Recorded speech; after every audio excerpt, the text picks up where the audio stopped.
All right, good morning, ladies and gentlemen.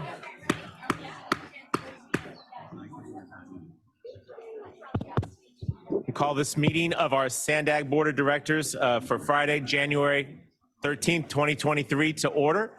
Ask everyone to please take their seats. It's 9:03 a.m. I apologize, that's 3 minutes late. I don't like that. We'll find a way to make up that time. Ask the folks in the gallery if you can take your conversations outside or take a seat or just text each other, which is probably what you're doing anyway, right? All right. Good morning, everybody. Happy New Year. It's great to be back together, both as a board and in person. Welcome, everyone. Before I move forward, I'd like to ask Ruth to explain how our access interpretation works. Ruth?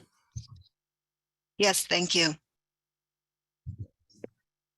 Can you hear me? Yes, we can. Okay.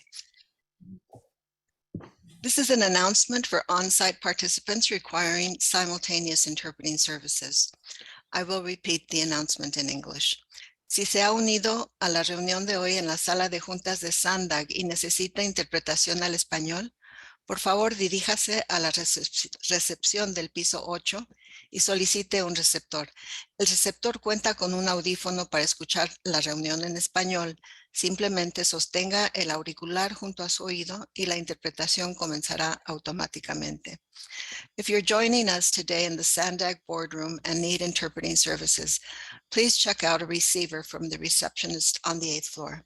The receiver comes with an earpiece, which you can use to hear the meeting in Spanish. Simply hold the earpiece to your ear and the interpreter will come on automatically. The following is an announcement for remote participants, and I will repeat the announcement in English. Para hacer uso del servicio de interpretación, por favor desplácese a la parte inferior de la pantalla de Zoom, donde aparecen los controles. Haga clic en el icono de interpretación, que es el globo terráqueo, y seleccione su idioma. Si está utilizando la aplicación móvil de Zoom en celular o tableta, presione los puntos suspensivos, luego Interpretation y luego el idioma.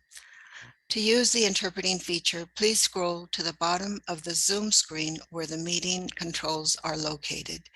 Click on the interpretation icon, the world, and select your language. If you are joining using the Zoom mobile app on a cell phone or tablet, please press the ellipses, then interpretation, and then choose the language. Thank you. Thank you so much, Ruth. Before we take the roll, I'd like to recognize and welcome all of the new board members who are joining us. Some of you are newly elected, congratulations. Some of you are returning to the board, welcome back. And to our returning members, welcome. Look forward to making 2023 a good year for this agency and for our entire region. With that, I'd ask Francesca to please call the roll. Thank you, Chair. For the City of Carlsbad, Councilmember Bob Patel. Here. For the City of Chula Vista, Councilmember Cardenas. Present. For the City of Coronado, Councilmember Duncan. Present. For the County of San Diego, Supervisor Vargas. For the County of San Diego Seat B, Supervisor Anderson is absent. For the City of Del Mar, Councilmember Gasterland. Here. For the City of El Cajon, Mayor Wells. Here. For the City of Encinitas, Mayor Kranz. Here. For the City of Escondido, Mayor White. Present. For the City of Imperial Beach, Mayor Pro Tem Fisher. Here. For the City of La Mesa, Councilmember Shu. Here. For the City of Lemon Grove, Mayor Vasquez. Here. For the City of National City, Vice Mayor Molina. Here. For the City of Oceanside, Deputy Mayor Keim. Here. For the City of Poway, Mayor Voss. Here. For the City of San Diego, Mayor Gloria. Here. For the City of San Diego, Council President Elo Rivera. Present. For the City of San Marcos, Mayor Jones. Here. For the City of Santee, Mayor Minto. Here. Excuse me. For the City of Solana Beach, Mayor Huebner. Here. For the City of Vista, Mayor Franklin. Here. For Caltrans, Director Delarda. Here. For MTS, Councilmember Aguirre. Councilmember Aguirre is absent. For North County Transit District, NCTD Chair Edson. Here. For Imperial County, Executive Director Aguirre is absent. For the US DoD, Executive Director Keck. For the Port of San Diego, CEO Stuyvesant. Here. For the San Diego County Water Authority, Mel Katz. Here. For the SDCRAA, Director Cabrera. Here. For Mexico, Deputy Consul General Luna. Thank you. And the SCTCA is absent today. And that completes the roll call. Terrific. We'll now ask you to please rise and join me for our Pledge of Allegiance. I pledge allegiance to the flag of the United States of America and to the republic for which it stands, one nation, under God, indivisible, with liberty and justice for all.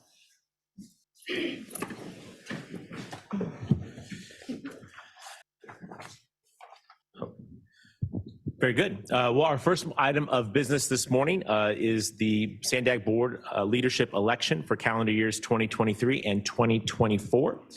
As our first item of business, we are asked to conduct an election. Statements of interest for board members' leadership positions from some of our board members are included in today's agenda packet, but any primary board member is eligible for consideration. As a preliminary matter, I'm going to ask our general counsel, John Kirk, to walk us through this process for today's elections. John? Thank you, Mayor. As the Mayor indicated, in terms of eligibility, although you do have statements of interest as part of today's packet, any primary member of the board is eligible without regard to whether a statement of interest was submitted to be eligible for one of the three leadership positions. A nomination of a candidate for a board leadership position will be considered a motion to elect that individual. So if you'd like to nominate someone, you can say, I nominate whoever this is for a position. That nomination, as with any other motion, will require a second. Upon a motion and a second for a position, there will be the availability for board discussion on the motion, followed by a vote for that candidate. Each of the positions will be voted on separately. You have at your place voting devices. It's been a while since we've been in person, so I'll note that on those devices, if you would like to offer comment, you press 0. It's important, there's a sticker underneath there, but don't press the sticker, actually press the number 0. When you would like to vote, you would press 1 to vote yes, 2 to vote no, or 3 to abstain. And you should receive an acknowledgement on the screen of your device with every entry that you make. If you're having trouble with your voting device, please raise your hand and one of our staff members will be happy to come and assist you. In terms of voting, per state law, the chair and the vice chair elections will be undertaken with the weighted vote only, with the ordinary weighted vote thresholds being applicable. The second vice chair position will be considered by Sandag's normal voting process, including an initial tally vote. The term of office for each of the positions being considered today are a 2-year term, generally through calendar year 2024 or until they are replaced. In terms of conflicts of interest, pursuant to FPPC regulations, candidates may remain in the room and vote for themselves. Should they choose to do so, Sandag staff will file the appropriate FPPC Form 806, noting the stipends that those leadership positions do receive. And for disclosure purposes, it's noted for the record that each of these three positions is eligible to receive a stipend consistent with Section 3 of Article 5 of the Sandag bylaws. That concludes the procedures for leadership election, and I'll now turn it back to Chair Gloria. He will oversee the election of the new chair, and I understand he'll then turn over the gavel to the new chair to conduct and oversee the remaining elections. Thank you, Mr. Kirk, particularly the instructions on how to work the voting devices. I know that tends to trip people up a little bit. As I mentioned, the buttons are the ones that work, not the labels. So initially, we will consider the chair and then the vice chair positions. As explained, the nomination, a nomination for leadership position takes the form of a motion and a second. And before I entertain motions, I'd like to ask for any public comment on this item at this time. Francesca, do we have any members of the public wishing to address the board? Yes, thank you. We have several public comments on this item. Apologies. First on item 1 will be Gretchen Newsom. And Francesca, how many public speakers do we have at this time? At this time, we Approximately. have 5 hands up virtually from the public, and Gretchen will be the only in-person public comment. Okay, then we'll give you 3 minutes to try to meeting manage, make up those 3 that I missed at the beginning when we started at 9:03. Ms. you. Newsom, the floor is yours. I'll still try to keep it quick. Gretchen Newsom on behalf of IBEW 569 and our 3,600 union electricians and paraprofessionals, also a proud member of the Quality of Life Coalition. Because there are so many new faces around the table, I'd like to share the mission of the Quality of Life Coalition. We have been very active at SANDAG. It is to invest our public dollars in a socially and environmentally equitable manner, to build a vibrant, inclusive economy that delivers environmental and an economic justice, lifts up communities, creates healthier communities, and addresses the climate crisis while also ensuring natural resource conservation. I'd like to share with you that IBEW 569 fully supports Supervisor Vargas for chair of SANDAG and Council President Elo Rivera for vice chair. Both of them have many years of experience advocating for better transportation solutions in our region. They have been on the other side of the dais, working hand in hand with stakeholders to ensure we plan a better future. Council President Elo Rivera himself was once a member of the Quality of Life Coalition. So their experience as organizers and progressive leaders will lead this agency to new opportunities. We encourage your support of them. Thank you. Thank you, Ms. Newsom. I believe we'll go to public commenters that are participating virtually. Thank you. Our first speaker will be Carolina, who will be followed by Karina Contreras. Carolina, you can go ahead when you're ready. Good morning. My name is Carolina with the Environmental Health Coalition. And just like Gretchen expressed, we're here to express support for having Supervisor Nora Vargas as the chair and Councilmember President Sean Elo Rivera as the vice chair. It is very exciting and leads us into reaching a lot more potential for the region, especially for our environmental justice communities. Thank you. Thank you. Our next speaker will be Karina Contreras, who will be followed by Jesse Ramirez. Hello, everyone. My name is Karina Contreras. I am speaking as a transportation policy advocate from Climate Action Campaign. And we want to lend our support to Nora Vargas for chair and Sean Elo Rivera for vice chair, first vice chair.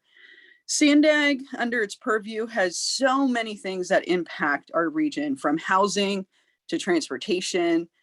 And we need individuals to lead this agency and the rest of the region towards an equitable future. We have so many communities of concern that have been just mired by decades of divestment, by decades of air pollution and unsafe transportation, active transportation corridors. It really is a time and place right now to ensure that the future of all San Diegans really gets put together in a way that we can connect our communities, both communities that are resource rich and those that are not. SANDAG is so critical and the leadership is so critical. There's so much public education that has to happen, and we really cannot attain the type of greenhouse gas emission reductions, the type of quality of life, if we do not have the proper leadership. We strongly stand in support of Nora Vargas and Sean Elo Rivera. They will lead this agency to much better equitable futures for all. Thank you so much. I appreciate the ability to comment. Thank you. Our next speaker will be Jesse Ramirez, who will be followed by M. Cortez. Hello, everybody. Good morning. My name is Jesse Ramirez, and I am the Community Engagement Manager at City Heights CDC. Thank you for giving me the opportunity to speak. I would like to express my strong support for Chairwoman Nora Vargas to be the new SANDAG Board of Directors Chair, and for Council President Sean Elo Rivera as Vice Chair. These two have been great leaders for the city and county of San Diego, tackling issues such as housing and infrastructure. They are both really in touch with our people, and I am sure they will bring this vision along with their leadership onto SANDAG. Council President Sean Illa Rivera, for example, was able to convene both the city and county to specifically address housing for the first time in over 20 years. And housing is something we all know is a major issue, not just in San Diego, but our country. Chairwoman Varga has been a wonderful ally and supportive in achieving the Youth Opportunity Pass, which has been really successful in our region and has youth under 18 riding transit for free. Another trait that I value from these two is that they both always take into account the most vulnerable. Their policies are always about ensuring seniors, minorities, and historically excluded communities always have a seat on the table. This is what planning should be all about, improving the lives of all people. In these positions, Nora Vargas and Sean Illa Rivera will ensure SANDAG plans for all San Diegans. Once again, I reiterate my support for Chairwoman Vargas and Council President Sean Illa Rivera as Chair and Vice Chair of the SANDAG Board of Directors. Thank you. Thank you. Our next speaker will be M. Cortez, who will be followed by Kelvin Barrios, and Kelvin will be our final public speaker on this item.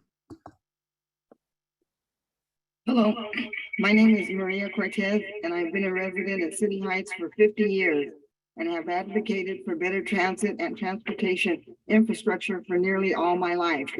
I am calling to support Chairwoman Vargas and Council President Sean Illa Rivera as Chair and Vice Chair of the SANDAG Board of Directors.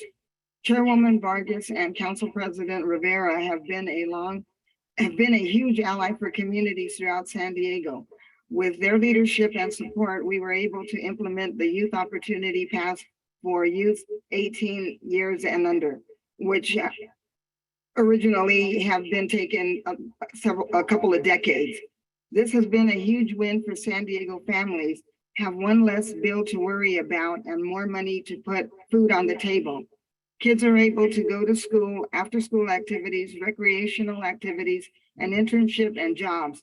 Thus, the YOP has allowed for youth in San Diego to truly maximize their potential and seek opportunities they could not connect with before. This is the kind of thinking and leadership we need at SANDAG. As Chair and Vice Chair, Chairwoman Vargas and Council President Sean Illa Rivera will make sure that SANDAG is benefiting and improving the lives of all San Diegans, without forgetting communities like City Heights and Southeast San Diego that have long been forgotten.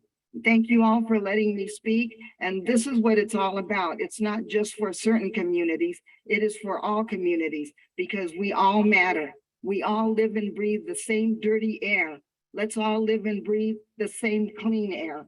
Thank you very much. Thank you. And our final speaker will be Kelvin Barrios. Kelvin, you can go ahead. Good morning, Board of Directors. My name is Kelvin Barrios. I am the Director of Government Affairs with Laborers Local 89. We're a construction trade union representing about 4,000 workers here in San Diego County. Calling on behalf of myself and my business manager, Valentin Ormacedo, to urge and encourage the board to vote for Supervisor Nora Vargas for Chair of SANDAG. We're fully behind her and fully support her vision and really look forward to working with her. I'll keep my comments short because I know Todd is trying to make up some 3 minutes, so that'll be it. Thank you. Thank you. And that does conclude the public comments. Chair, during the public comment period, there's one member of the board who has logged on and requested to participate virtually. So if I could hand that over to you. Absolutely, yes. Francesca, I think I need to ask our attorney to comment on process. Yes, under AB 2449, which was enacted and came online in January 1st of this year, there are some new teleconference rules. And one of the allowances under AB 2449 is for just cause. Just cause includes a child care or caregiving need of a family member that prevents a member from attending in person, or a contagious illness that prevents a member from participating in person. If a member states on the record that they have just cause and they disclose if there is anyone over the age of 18 in the room with them that may hear conversations, they may participate remotely. This is limited. A member can only do this a certain number of times. And if anyone participates by teleconference All votes must be taken on a roll call basis. We'll explain how we do that. And that member must keep their camera on during the entirety of their participation in the meeting. So our next step would be for the supervisor to state on the record that she has just cause, and that she attests to the other necessities here. Good. Supervisor Lawson Reamer, can you proceed? Hi, thank you. Yes, I'm dealing with a childcare issue this morning. Supervisor, do you have the ability to have your camera on? I will be able to leave it on for as long as I'm participating in the meeting. Excellent. Based upon that, she meets the qualifications under AB 2449 and may participate on a remote basis. Because we will have to take any votes involving her on a roll call basis, I understand the way that we will do that is the clerk will call the roll as we did when we were all participating by teleconference. So we would ask at that time that you use your voting device, but only press your number once you are called on by the clerk. The production staff will exercise the voting device of the supervisor so that we can still have the vote reflected on the screen for our record. Yes, you should verbalize your vote as well. Thank you. We will figure it out, right? Okay, very good. All right, so that concludes public testimony. Appreciate the opportunity to have full participation by the County of San Diego. And we'll dive into the board discussion on this item. I'd like to just start by stating that as vice chair for the past 2 years, I know that being on this board is demanding and it's an important role for this agency, and it's a responsibility that should not be taken lightly.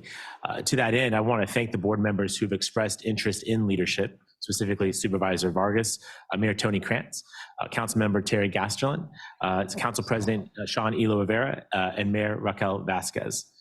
And I would like to make a motion, and before doing that, I want to say maybe a couple of words about my friend Nora Vargas, the county chair, and the person I'm supporting to be our new board chair.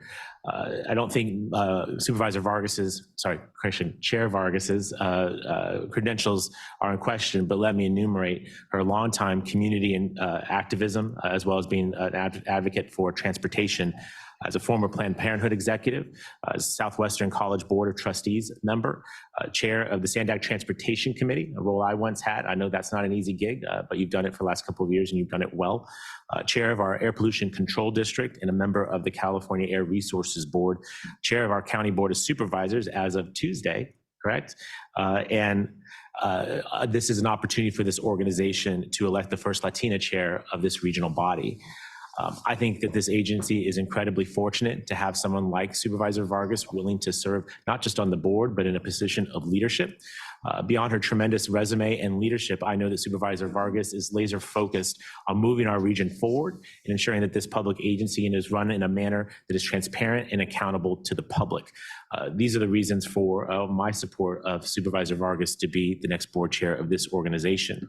I would just want to conclude, if you'll forgive some valedictory comments before transitioning to whomever is elected the next chair. I've been involved in Sandag for many years, and I'm excited to see a new generation of leadership take over here at Sandag. This agency has to continue to transform in order to better serve our region and to deliver the transformational projects that I believe that we need in order to improve quality of life in this region.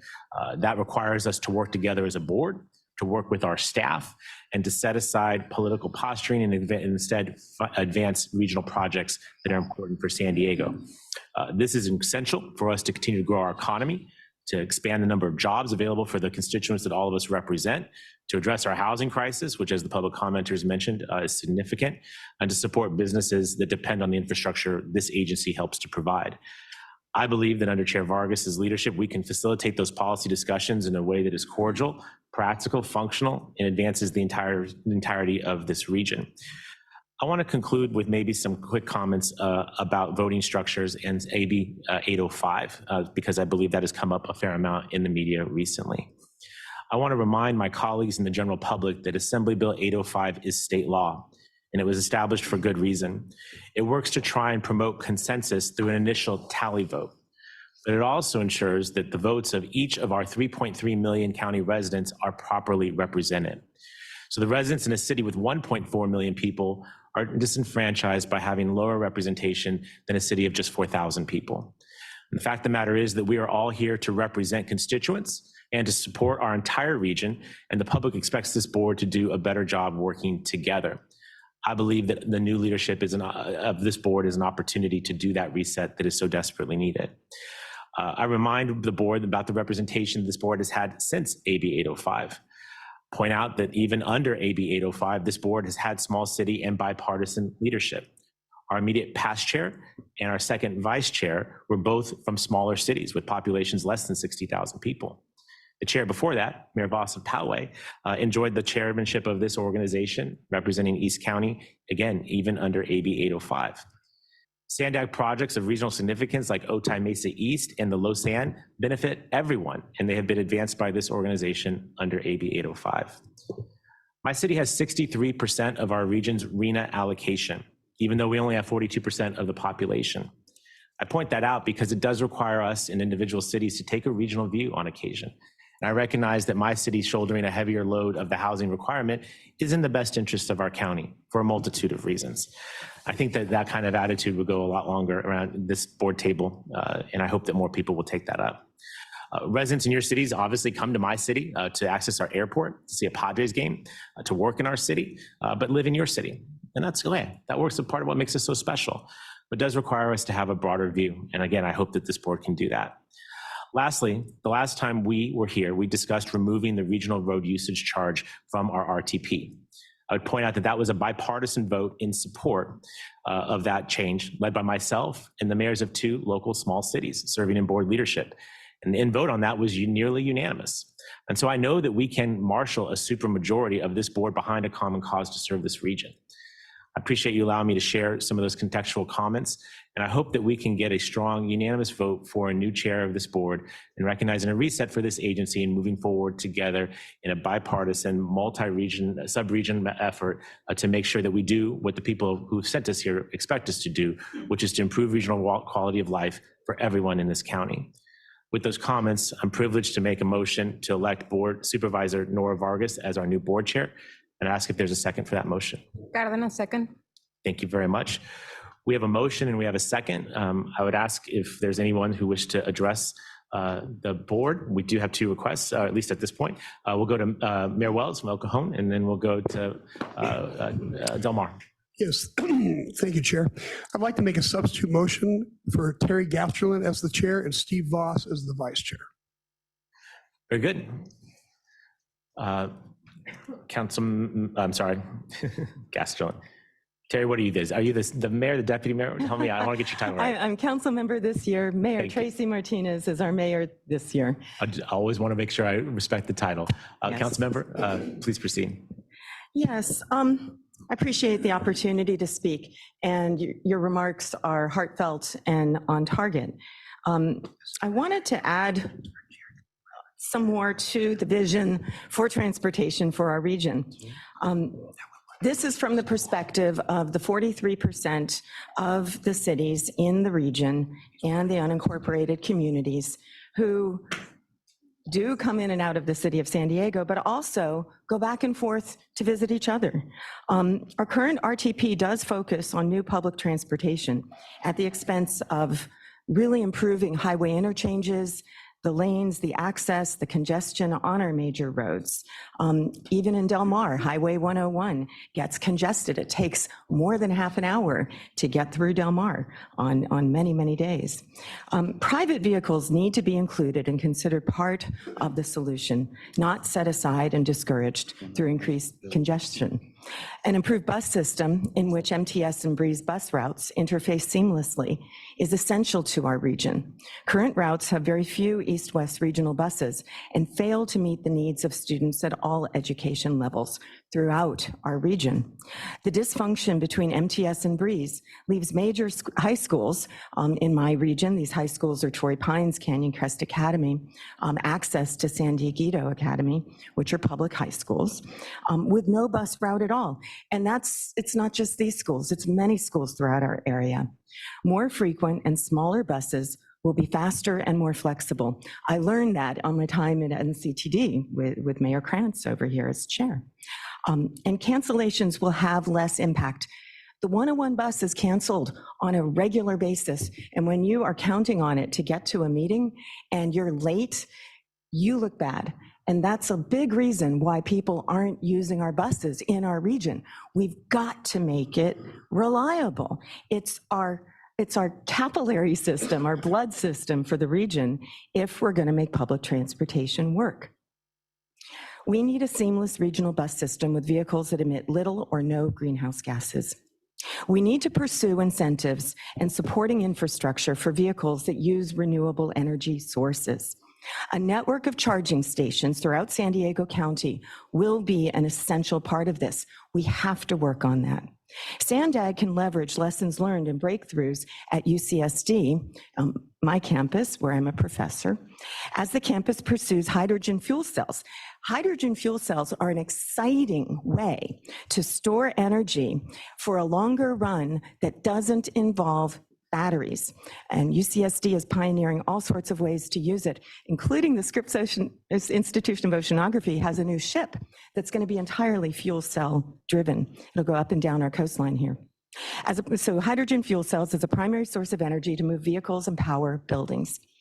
Reduction of vehicle miles traveled, VMT, has been the metric to measure the benefits of new transportation plans. We need new metrics that reflect the realities of travel throughout the San Diego region. For example, reducing vehicle hours traveled, VHT. I really like Mayor Vasquez's idea of passenger minutes traveled.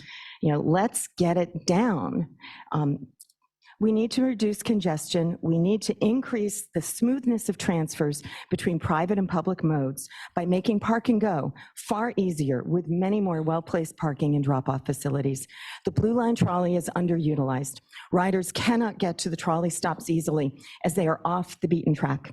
Let's analyze what impedes use of the northern area of the new Blue Lines stations and improve future interchanges. We have an example in front of us. We need to study it and get lessons from it. Freight will move into, out of, and through the San Diego region in new ways as soon as a highly automated Otay Mesa East border crossing is completed. I've been so privileged and excited to visit the Otay Mesa East multiple times. The increased capacity and efficiency of cross-border trucking will fuel regional economic growth and alter travel patterns for freight. The next RTP will be an opportunity to rethink patterns of movement for freight in our region, including establishing well-placed freight transfer stations in East County to load freight from trucks to trains for northward and eastward travel. Escondido, that area, get the trains on, get the truck loads onto the trains. We need to make that seamless in our region. San Diego's 18 cities and numerous communities in the unincorporated county are incredibly diverse, with open spaces adjacent to dense village downtowns. Our communities blend large, small, and multifamily homes, many multifamily homes, to meet many value systems and many types of households. The deserts and mountains to the east and the beaches and coastal bluff trails to the west offer everyone who works, lives, enjoys our region much to enjoy, and a plethora of destinations. Thus, our travel patterns, as Ray Major's group has shown us so well, our travel patterns are a rich, interconnected web, a mesh. The next RTP and housing needs assessment will need to acknowledge and embrace our region's mesh of travel trips. SANDAG's data science team, originally led by Ray Major and now led by incredible experts, have brought together unprecedented data resources to guide and inform our planning. With serious computational muscle in place and masterful informaticians building dynamic temporal and spatial models from the data, it is now possible to use these resources creatively and with open minds to transform how regional transportation planning is done. San Diego is well-positioned, well-placed to be a leader nationally and internationally in how to use this mesh and network of data to understand travel in our region. The integration of cell phone locations, employment locations, and residence locations is now the foundation for a dynamic network model that can drive identification of unmet needs, enable timely revisions, and help the SANDAG board be responsive, equitable, and fair to all throughout the region, the entire region, in our policymaking at an entirely new level of performance. For all of this to work, in my view, we need to move away from our use of the weighted vote. We have used the weighted vote here at least twice during my 2 years and at least 4 times by my count over the last 4 years to override a negative tally vote. What does that mean? It means that if the majority of jurisdictions feel something is not right for them, the weighted vote can override it. Under the prior system, both the tally vote and the weighted vote needed to pass in order for an item to pass. Even AB 805 has a sentence that says, in order for this body to take an action, an affirmative vote of the majority of the members is required, period. And that's the very first sentence in the section about the weighted voting. We've interpreted it here that a weighted vote can override a negative vote. It used to be that a weighted vote could only veto a tally vote. So I hope the SANDAG board can pursue balanced planning that treats all jurisdictions and all residents' needs equitably and fairly.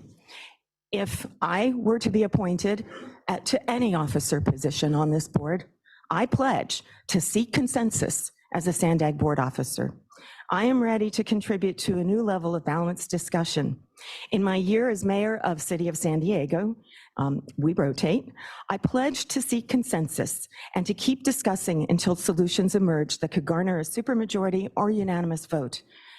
We did it, it worked, and our council has addressed many major challenges facing Del Mar over the past 2 years.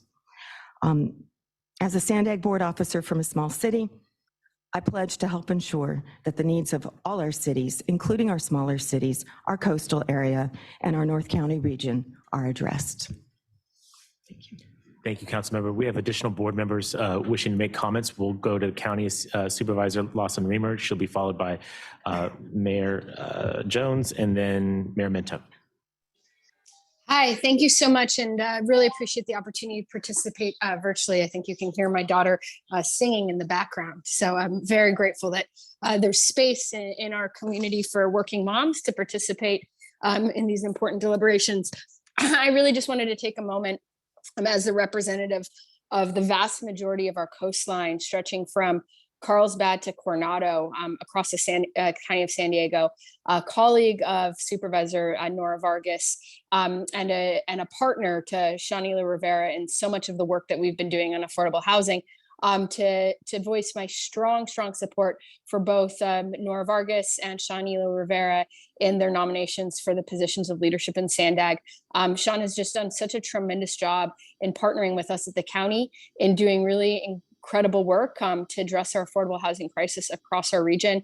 And Nora has been a really considerate, thoughtful champion on issues that benefit everyone across our region. I have the greatest confidence and the greatest faith that she will continue to be a fair-minded and equitable champion of the interests and the concerns of people in my district throughout the entire coastal region. I cannot imagine better leadership to ensure that we have the investments we need to take our region into the 21st century with transit and housing, and making sure that we're really investing in the kind of transit opportunities we need to tackle climate change, to make real progress on these climate justice issues that are so important for the future well-being of our planet, as well as for the future well-being of our community. So just wanted to take a moment to thank Mayor Todd Gloria for those nominations, and to thank both Supervisor Vargas and Councilmember Rivera for stepping forward in pursuing leadership. And I would have the greatest confidence in Sandag if they're elected. Thank you. Thank you, Supervisor. Before we go to Mayor Jones, I want to just clarify, remember, we're speaking only of the election of a chair at this point in time. The vice chair will be this next vote. Mayor Jones, she'll be followed by Mayor Minto. Yes, thank you, Chair Gloria. I second the substitute motion for council member from Del Mar, Terry Gasterland, as board chair. Thank you. Thank you. Now, I want to clarify with the maker of the motion. Sir, are you willing to bifurcate your original motion? Absolutely. Thank you. Okay, thank you. So we have a motion and second on a substitute motion. There was a motion and second on a primary motion. For all the newbies, welcome to Sandag. We'll go now to Mayor Minto. Thank you very much for this opportunity to speak. The reason why I decided to speak is because I don't think it really should matter who sits in the executive board chair. However, the thing that makes a difference for me, and since the weighted vote has been talked about, is we know we can't get rid of it because it's state law. However, we could agree as a board of directors to weigh it in a different way. And what I mean by that is if we don't have an agreement at the board of directors on some topic, why do we always have to jump to a weighted vote? Why couldn't we take a step back and say, let's continue this item to continue to negotiate and find a collaborative solution? So I guess one of my questions would be for everybody that is nominated today, would you be in agreement to take a step back and continue to work on items that we have not reached an overall agreement on? And the reason for that is because it makes a good collaborative working team. And good leaders, in my opinion, are willing to take a little bit longer approach instead of a quick approach to maybe finding the solution to a very critical need. I can tell you that just for my community, for instance, or the communities of East County, our priorities, including for me, improvements on State Route 52 have waited too long for critically needed investment, while billions of dollars have been spent on mass transit and other priorities that benefit the city of San Diego. No offense, Todd. And East County communities deserve an equal share of the funds because we all pay into the Transnet tax. And I know that other communities feel the same way. If you're in North County, you feel the same way. You want to make sure that you have your fair share. And in South Bay, I know that you want to make sure you have your fair share also. And sometimes it doesn't feel like that.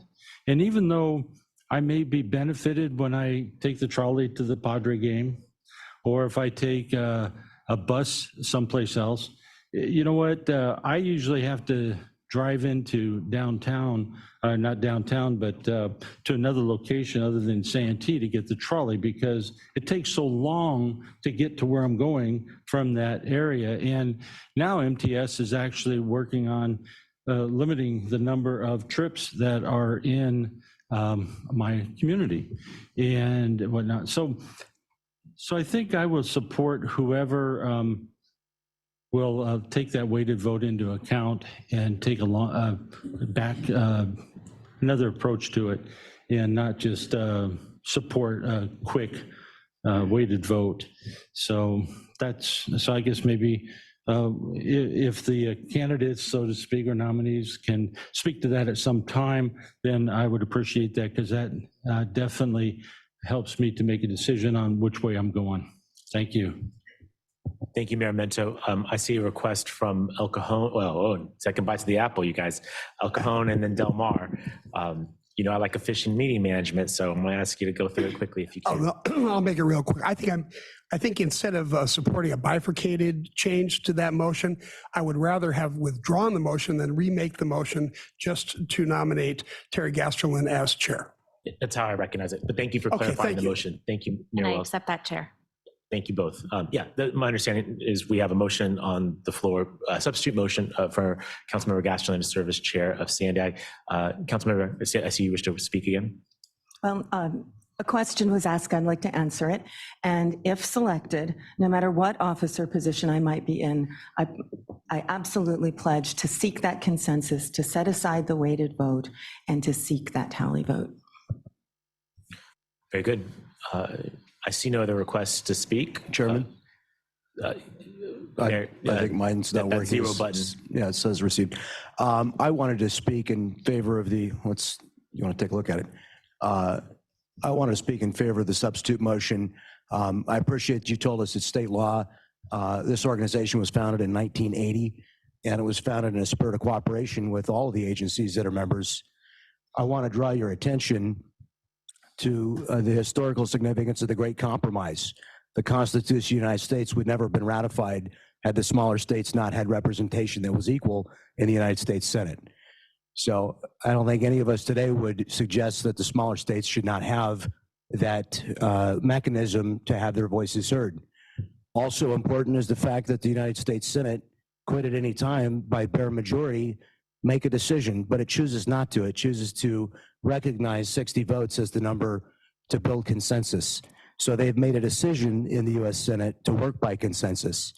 So in the same way that the US Senate protects the rights of small states and their voices to be heard, the dual majority vote had protected the rights of us smaller cities and our residents to be heard.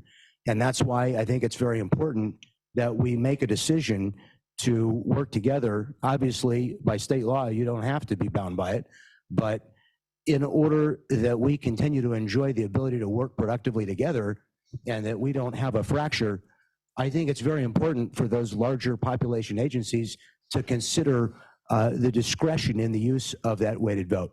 Thank you. Thank you, Mayor. And just for the edification of the board and the public, conversation about the weighted vote per some request of the board members is will appear on a future board agenda on the January 27th.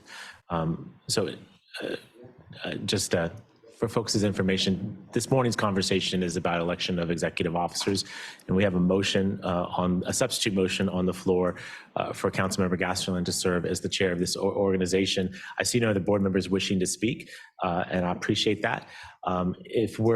I'll look to staff to make sure we're all good. Okay, I'm getting the thumbs up from the attorney. That's a good sign.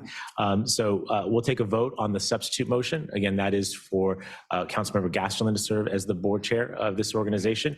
I'd ask Francesca, help me out here. How do we have to do this with the remote participation? Thank you, Chair. Since we have one member participating remotely, I will do a roll call vote. So if you could state your vote for the record, but also use your voting pad at the same time so that we have the voting slide up on the screen.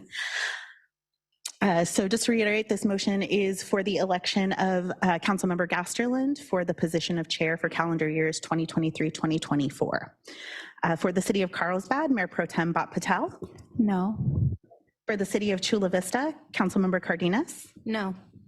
For the city of Coronado, Councilmember Duncan. Yes. For the county of San Diego, Supervisor Vargas. No. For the county of San Diego, Supervisor Lawson Remer. No. For the city of Del Mar, Councilmember Gasterland. Yes. For the city of El Cajon, Mayor Wells. Yes. For the city of Encinitas, Mayor Kranz. No. For the city of Escondido, Mayor White. Yes.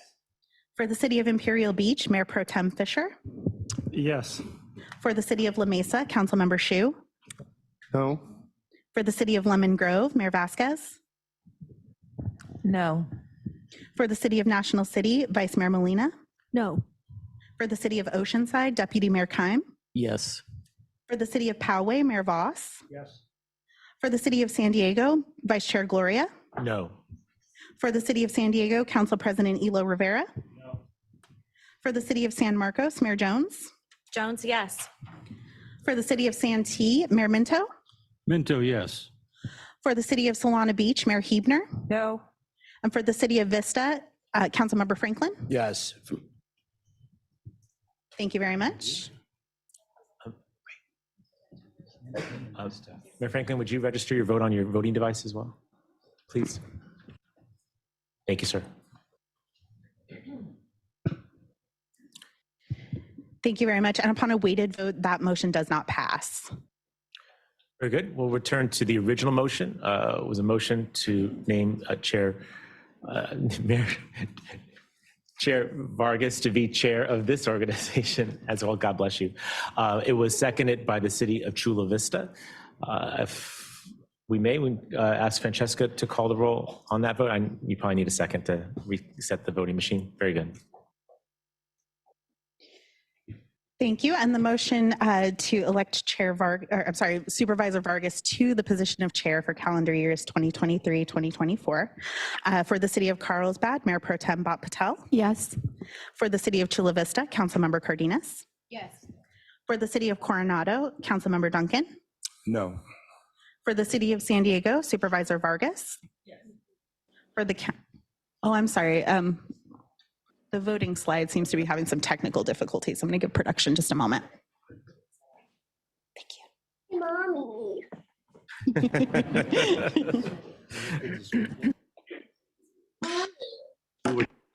Mommy. And Mommy. Supervisor Lawson Reed. Yes, for Chair Vargas. Stop talking.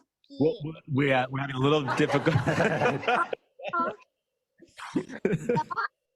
We're not there yet. A little perspective for your morning, everybody. Supervisor Lawson Reamer, we're just resetting the voting machine. Give us just a moment, but your mic is hot in case you were unaware.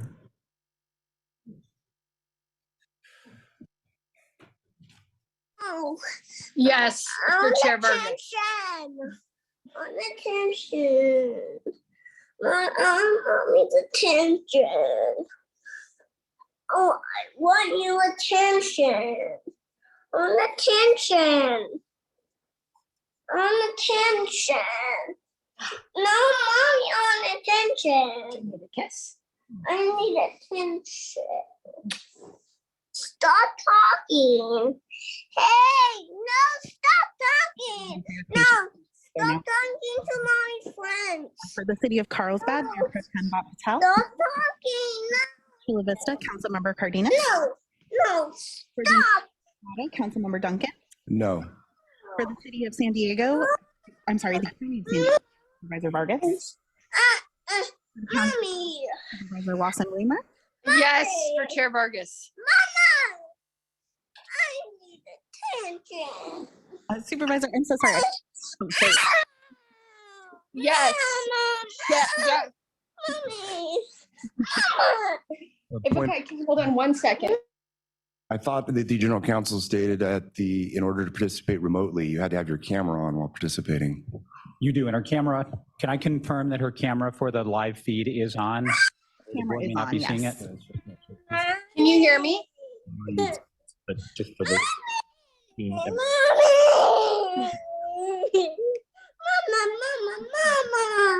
Mama, Mama.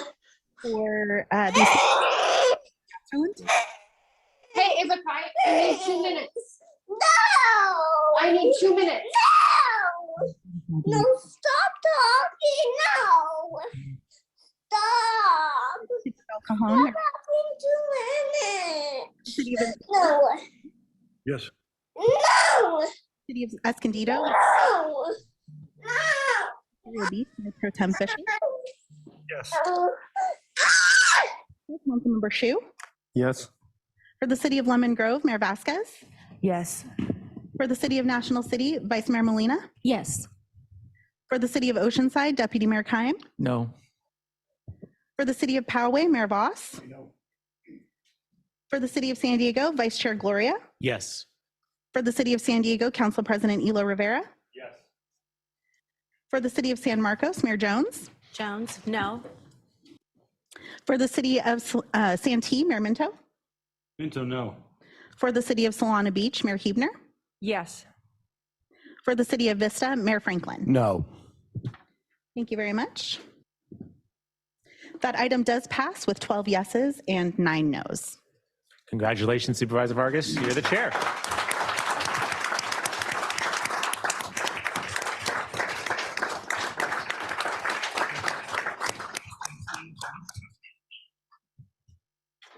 We will take a brief moment, like literally like a minute, to switch out spaces. So give us just one moment.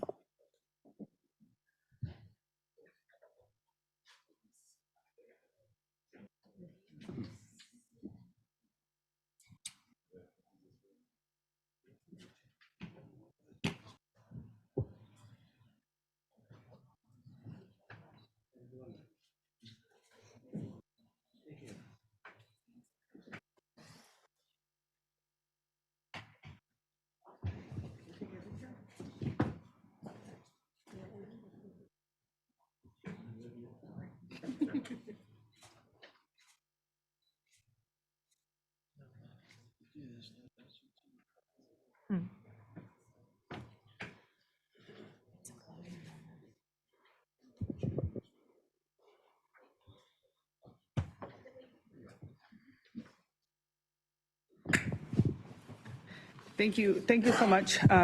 First and foremost, thank you, Mayor Gloria, for the nomination. It really has been an honor for me to work with you in so many capacities, and I am really excited about taking on the baton. And yes, I am chair of the San Diego County Board of Supervisors and chair of SANDAG now, and I think it's a wonderful opportunity for us to work regionally and to work together. I want to say thank you to my colleagues, those who voted yes and those who voted no. I think it's a great opportunity for all of us to have a clean slate and move forward. I don't take this responsibility lightly. I appreciate that you have entrusted me with the opportunity to serve as SANDAG chair, and I am committed to making sure that we're elevating transparency and accessibility, not only within the board, but more importantly for our communities that we represent. I also loved hearing from all of my colleagues today that talked about making sure that we find opportunities to build consensus, that you all give me a lot of hope by saying that you are interested in collaboration and also in making sure that there's equitability in representation, because that's something that hasn't happened, particularly for the communities of South County for so many years. So I'm really excited about your vision and the way you've mentioned what you want us to do as we move forward. So know that my vision includes being a united front within our region, really focused and centered on equity, innovation, and economic prosperity. I am committed to being a true partner in our region when it comes to sustainability and equitable regional planning. And of course, that is always community centered. So I'm determined to work with all of you to advance protections and investments for our frontline underserved communities and to ensure that the San Diego region continues to grow without leaving anyone behind. In SANDAG, our cities and our tribal nations will leave a long-lasting impact for decades to come. So now more than ever, I am absolutely committed to bringing solutions to find common ground to bring our region together. With that, I would like to next make my first motion, right? My first order of business to nominate Council President Sean Elo Rivera as the Vice Chair of SANDAG. I have to say that it has been a pleasure for me to work with him. He did an excellent job when he was a community college trustee. I think it was mentioned earlier today that he and I have one thing in common, that we've both have been on the other side of the dais advocating on behalf of our communities to make sure that our communities are represented. And I have no doubt that he will do that here in SANDAG as well. He's a great leader that I know will help lead this organization into new opportunities. He's an advocate for all communities and will fight to reduce pollution, take care of our youth and our elders, and make sure we plan for an equitable future. With that, I am happy to nominate Council President Sean Elo Rivera as the Vice Chair of SANDAG. Second. Thank you. Okay. As a reminder, according to we have a motion and a second. Is there any discussion? Nope, sorry. We're with the voting, the Oh, panel sorry. here, we don't have the sign, the screen is not working to see board members requesting to speak. Yeah. Can someone I turn have that monitor on? requested to speak. Delmar. Oops. Ordinarily, you have a nice little screen here telling you who wants to talk, but maybe it's a reprieve. Thank you very much, Chair. In the spirit of balance on our slate of 3 officers and representation of the small cities and experience, adding experience and weight to the officer positions, I offer a substitute motion and make a substitute motion for the nomination of Mayor Steve Voss of Poway as Vice Chair.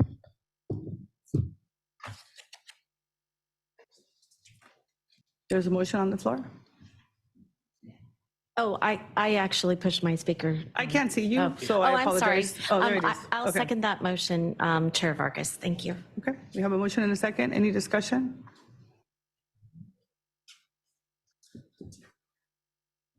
And it's working now, so if you wish to speak, I would encourage you to push the 0 button to signal your request. Yeah, Mayor Minto? yeah, I got that there at the last second that I should raise my hand. Thanks. You know what, I want to speak in favor of the motion, and the reason why is because I think it's important to make sure that we have some really good experience, and I don't have any doubt that that the chair will do everything she can to make sure everything is done correctly and transparently. Though with Mayor Voss being a past chair, what a great opportunity to learn and really get moving forward in the direction that you want to go. And I also think I would agree with Councilmember Gasterlin that a balance of board members on the executive board is important. And I would say that because we talked a lot about diversity, equity, and inclusion here, and we even have a policy.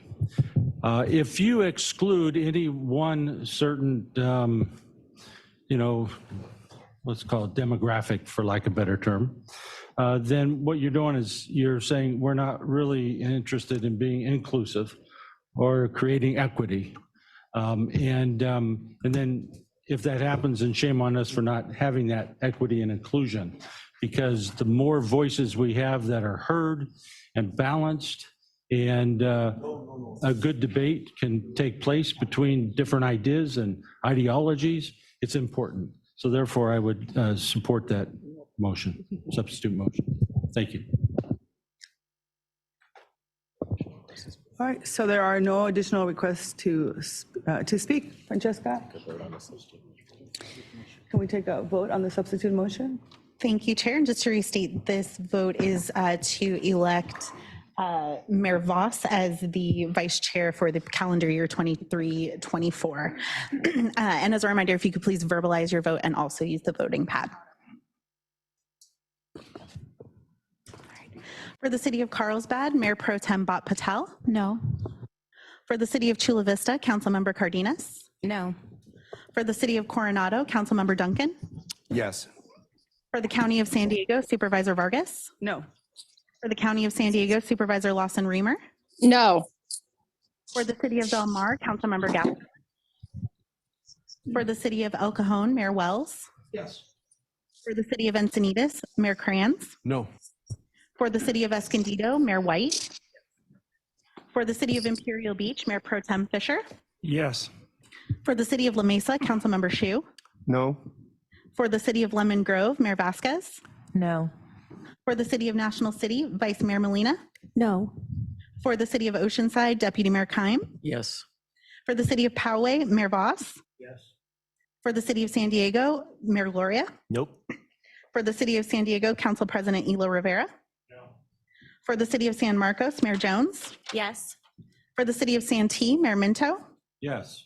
For the city of Solana Beach, Mayor Huebner. No. For the city of Vista, Mayor Franklin. Yes.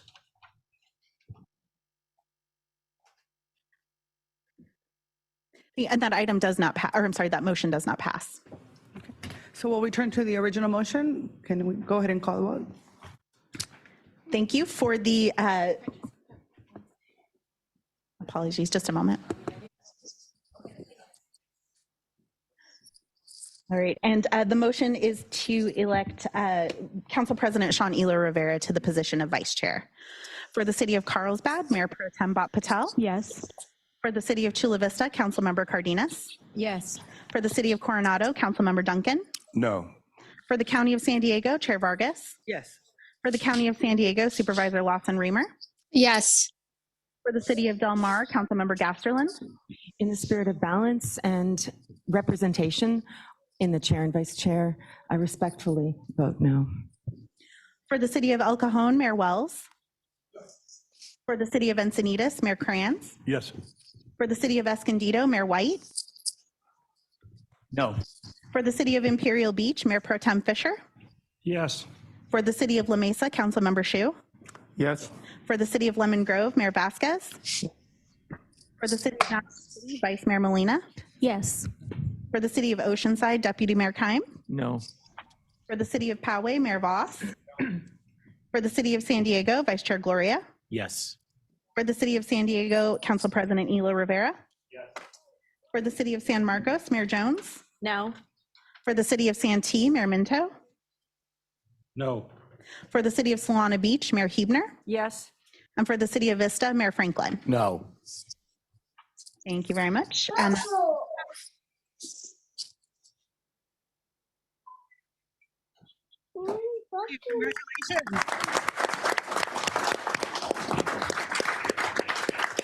We're going to take a minute so that now the vice chair can join me.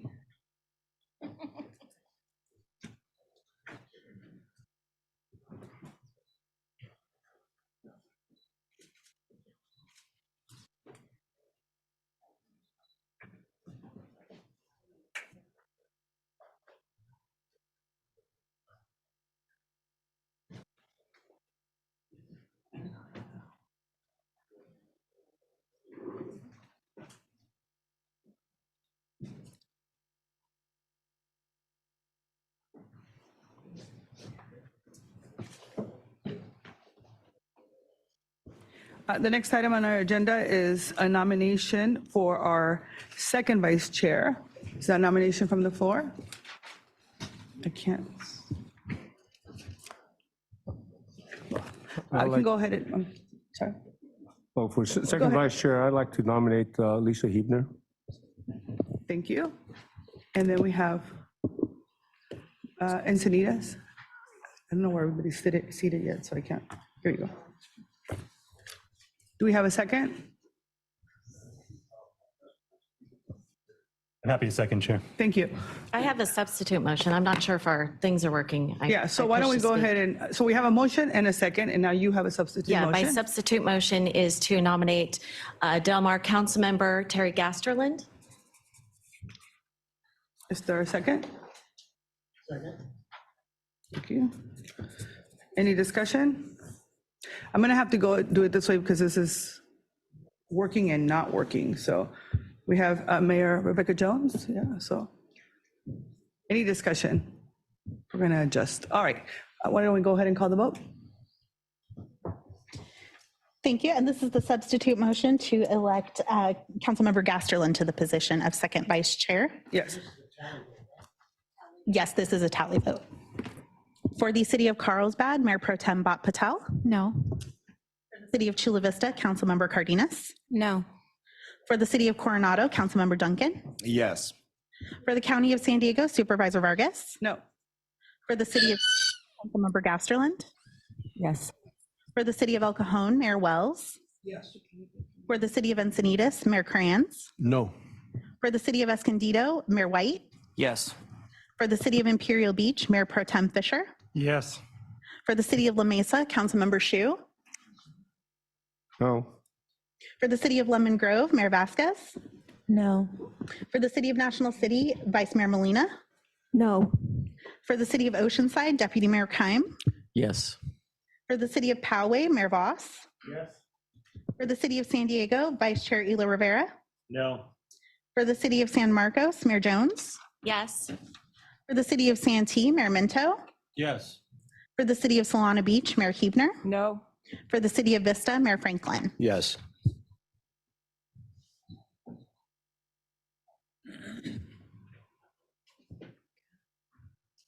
And with a total of 10 yeses, that item does, or I'm sorry, that motion does pass. So at this time, we're going to go ahead and call for a weighted vote. We'll need a second member to join in that call. I'll second. Can I make a statement before we take that weighted vote? Is that allowed? We're going to go ahead and, we have a motion and a second. We're going to go ahead and call the vote. I don't get to speak to the motion. Oh, are you leaving? It depends on how this, If you're going to stay, you can speak. well, that's not even a legal condition. I You just can't thought that tell you were me I leaving. can't speak if I Go can't, ahead, go if ahead. I'm You gonna have 3 leave. minutes. I'm sorry? You have 3 minutes, right? When did that? Oh, no, you go ahead. Sorry. Well, thank you. The reason why I wanted to speak before I possibly leave is because it's obvious that what I've spoken to already really doesn't mean anything. It's obvious that the weighted vote is the way that things are going to go for the future. The balance of this board is not really a concern. And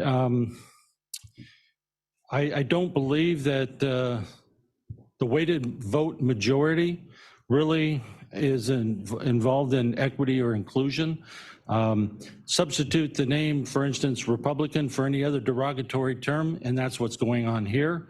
And therefore, I would suggest that if there's a quorum here, that they vote negatively so that it can come back to another vote for a second vice chair. And with that, based on that information, I will be leaving. Thank you. Yeah. Vice Chair? Thank you, Chair. I just want to speak to not just the motion on the floor, but the really unfortunate thing that just occurred, which is essentially a legislative tantrum that was just thrown in opposition to our responsibility to govern. The residents of the region of San Diego are counting on us to get things done here. And the idea that we're going to throw a fit and walk out of meetings if we think that things aren't going to go our way is not how democracy is supposed to work. And I'll just quickly note that this idea that the only way to achieve fairness is by throwing away the weighted vote is a fiction. Anyone who says that the city of San Diego should put the weighted vote aside is telling me and Councilmember Campillo and the representatives of San Diego that our residents matter less.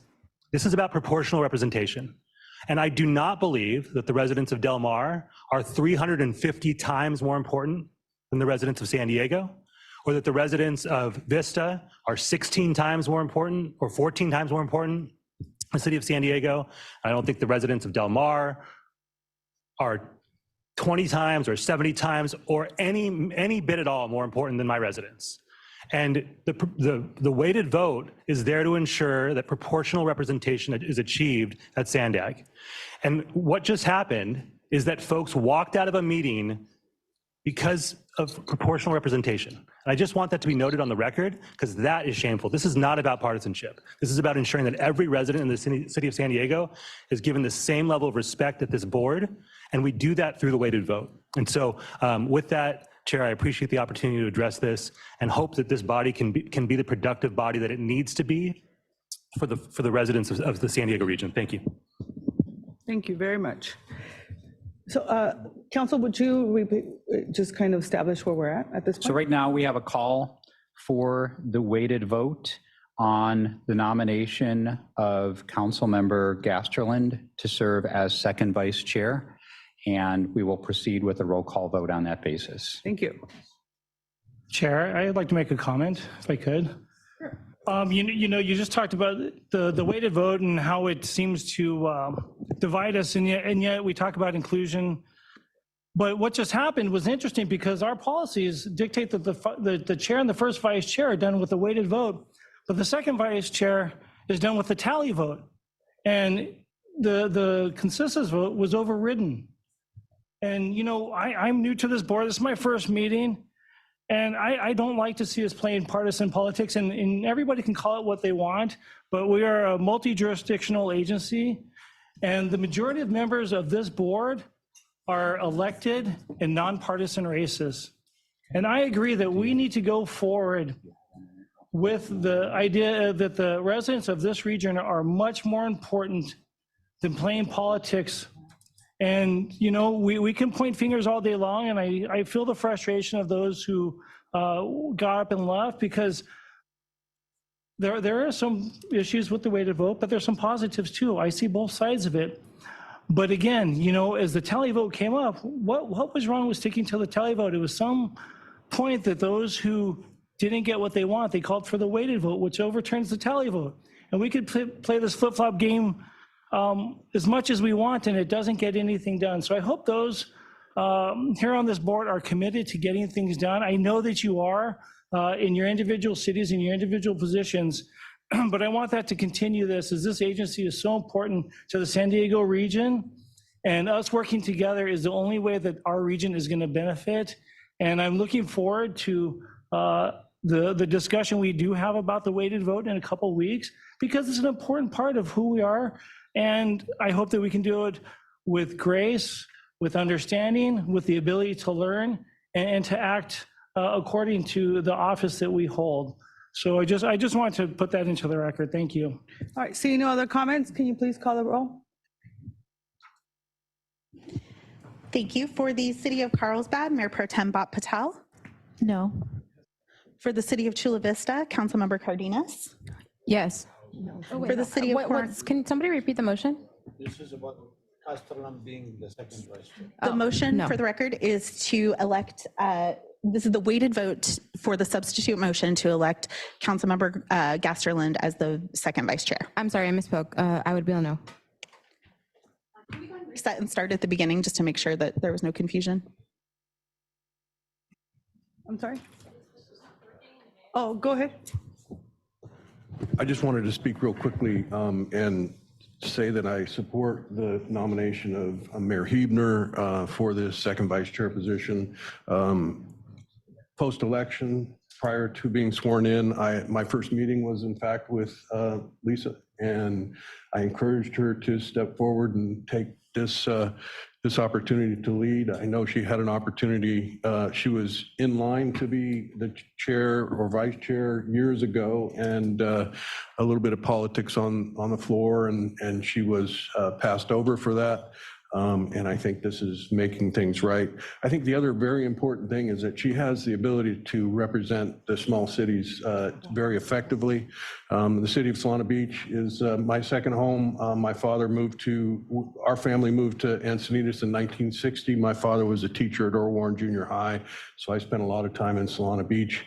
And it has both the train station that Del Mar didn't want, as well as Interstate 5 traveling through it. So I think she has the ability to very much represent our region, the North Coastal area, especially because of the experience that Solana Beach has. So I look forward to supporting her in this nomination.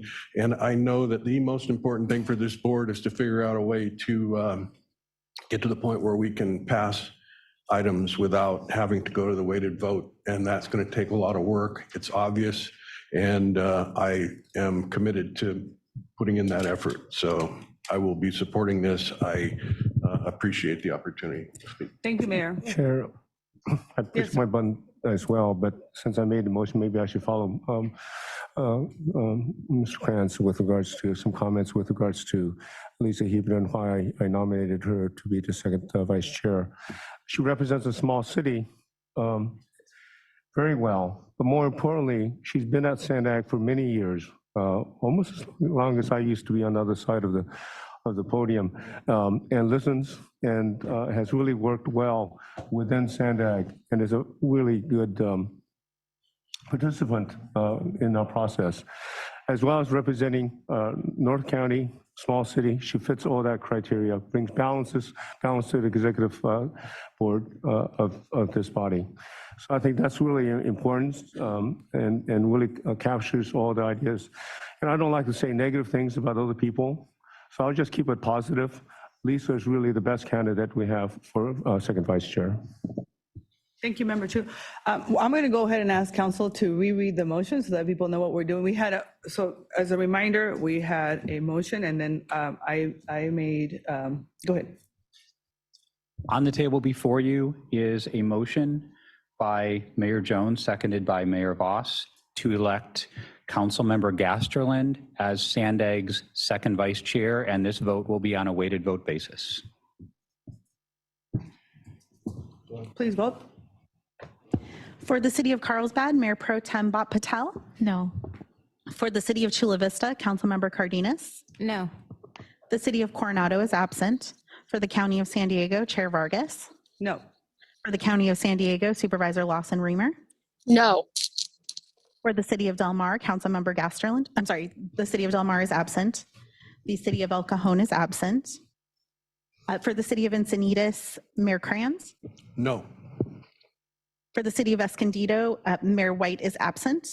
For the City of Imperial Beach, Mayor Pro Tem Fisher. Yes. For the City of La Mesa, Councilmember Shu. No. For the City of Lemon Grove, Mayor Vasquez. No. For the City of National City, Vice Mayor Molina. No. The City of Oceanside is absent. The City of Poway is absent. For the City of San Diego, Vice Chair Elo Rivera. No. For the City of San Diego, Councilmember Campillo. No. For the City of San Marcos, Mayor Jones is absent. The City of Santee is absent. For the City of Solana Beach, Mayor Huebner. No. And the City of Vista is absent.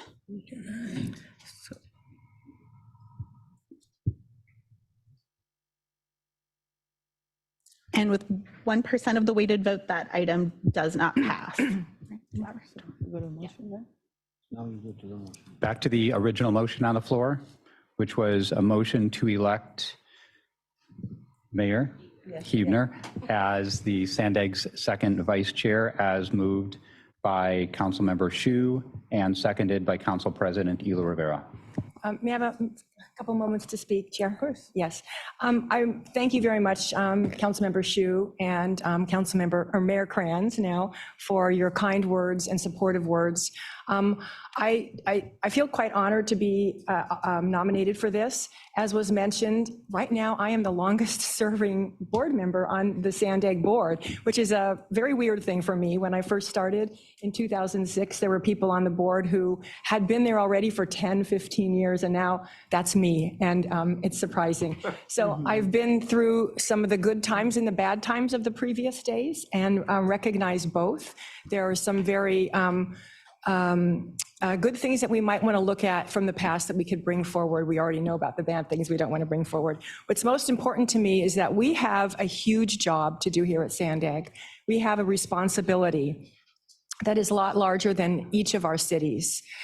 Transportation is responsible for 60% of all greenhouse gas emissions, and we deal with mostly transportation. And we really do have an important job to meet the CARB and other federal guidelines to reduce those by a certain percentage. So we're kind of we're given parameters that within which we must work when we create our regional transportation plan, which is, I think, one of the most important things that we do here.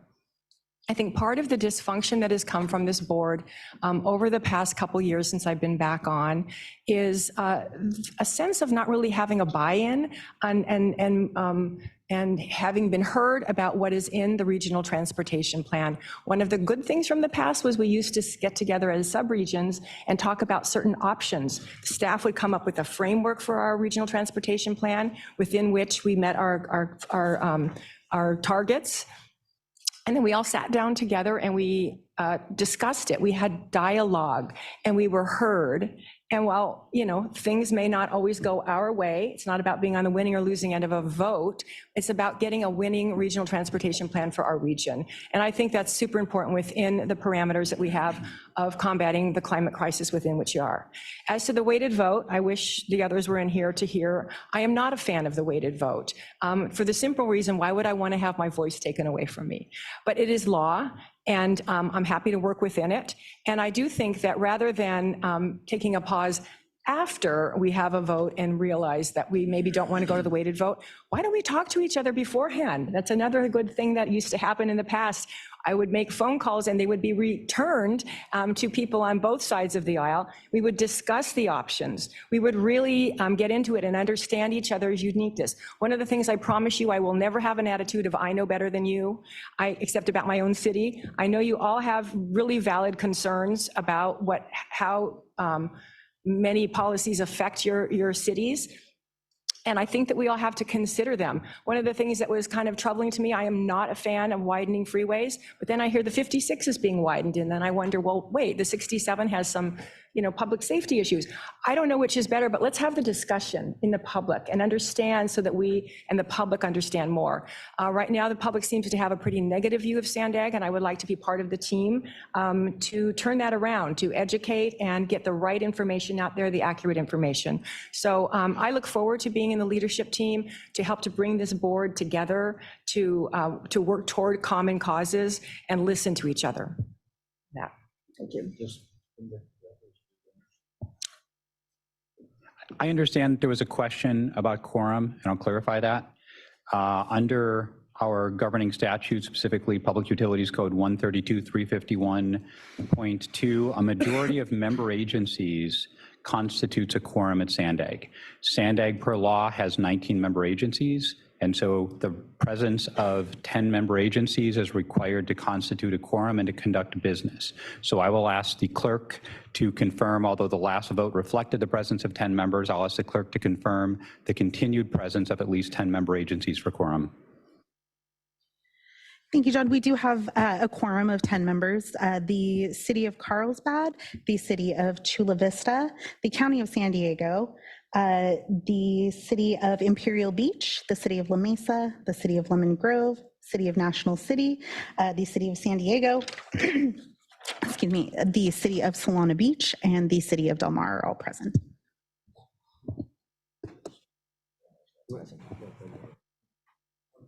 I apologize, the City of Del Mar is not present. I'm sorry. I'm sorry, I misspoke. The city, can I go through that list again? The City of Carlsbad, the City of Chula Vista, the County of San Diego, the City of Encinitas, the City of Imperial Beach, the City of La Mesa, City of Lemon Grove, City of National City, City of San Diego, and the City of Solana Beach. So we have quorum, yeah, we have a motion on the floor. Yes. Thank you. And this is the original motion, and this will be a tally vote to nominate Mayor Huebner as the vice chair, or second vice chair, excuse me. For the City of Carlsbad, Mayor Pro Tem Bhat Patel. Yes. For the City of Chula Vista, Councilmember Cardenas. Yes. For the County of San Diego, Chair Vargas. For the City of Encinitas, Mayor Kranz. Yes. The City of Del Mar and the City of El Cajon are both absent. The City of Escondido is absent. For the City of Imperial Beach, Mayor Pro Tem Fisher. Yes. For the City of La Mesa, Councilmember Shu. Yes. For the City of Lemon Grove, Mayor Vasquez. Yes. For the City of National City, Vice Mayor Molina.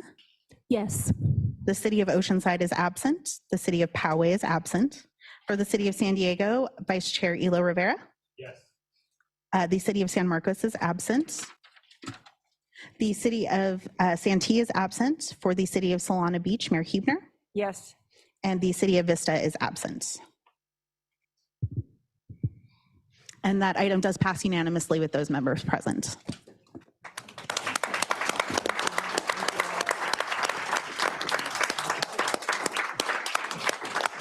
And it was a tally vote, so fantastic. We're going to wait for our new vice chair to join us, and then we'll go ahead and start. Goodness, it looks like I moved in over here, sorry.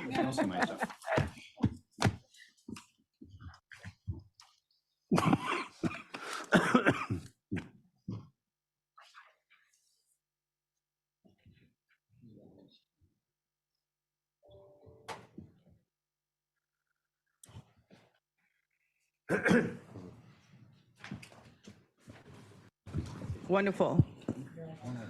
So I am thrilled to have both of you be part of our colleagues, and we're looking forward to working with all of you as we're moving forward to advance Sandag. Our next item on the agenda is our CEO report, which will be provided by Hassan. Thank you, Chair Vargas. Good morning to all of you.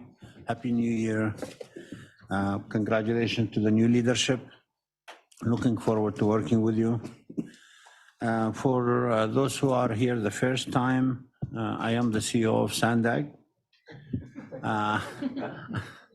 I would like all of you to know that there is a key executive team here that you can always rely on, and you don't have to go through me to do that. I just want to introduce a few of them. I can't introduce the 400 staff that we have here and all the executives, but you already met John Kirk, one of the best in the business, our chief counsel. You will all have access to him through his phone numbers to call him. Our amazing CFO of the year by Business Journal, Dandre, raise your hand.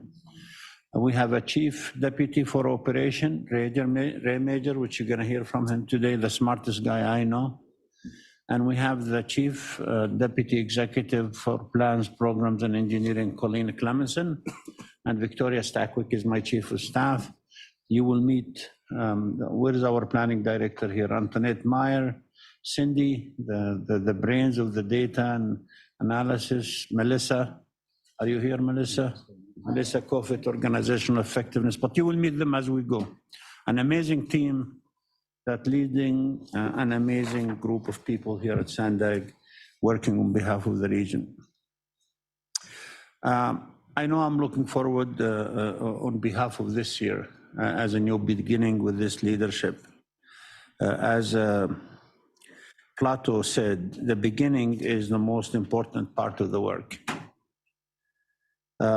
Before I get into some of the future work that we're going to do, it is really important to highlight through the annual report the work that this agency did over the past few years. You have a copy in your desk of those highlights. But let me just summarize briefly. We were successful in receiving fund for the Los Angeles, the San Diego, Los Angeles, San Luis Obispo corridor, rail corridor. You know, a trip from San Diego to Los Angeles takes over almost 4 hours now. We would like, with the work we're doing, to make this trip take 2 hours or less. We are working with all of you, our member agencies, to make a difference. We have over 70 projects right now happening, and we are delivering for San Diegans. And when I say San Diegans, all of San Diego, North County, coastal, North County, inland, south, east, every part of San Diego is important. Before I go any further, I would like you to watch with me a 3-minute video highlighting the achievement of this organization, and then we'll continue after that. So let's play the video, please. 2022 was a transformational year for the San Diego region. Through the Sandag Regional Plan, we set the vision for the future of transportation every 4 years.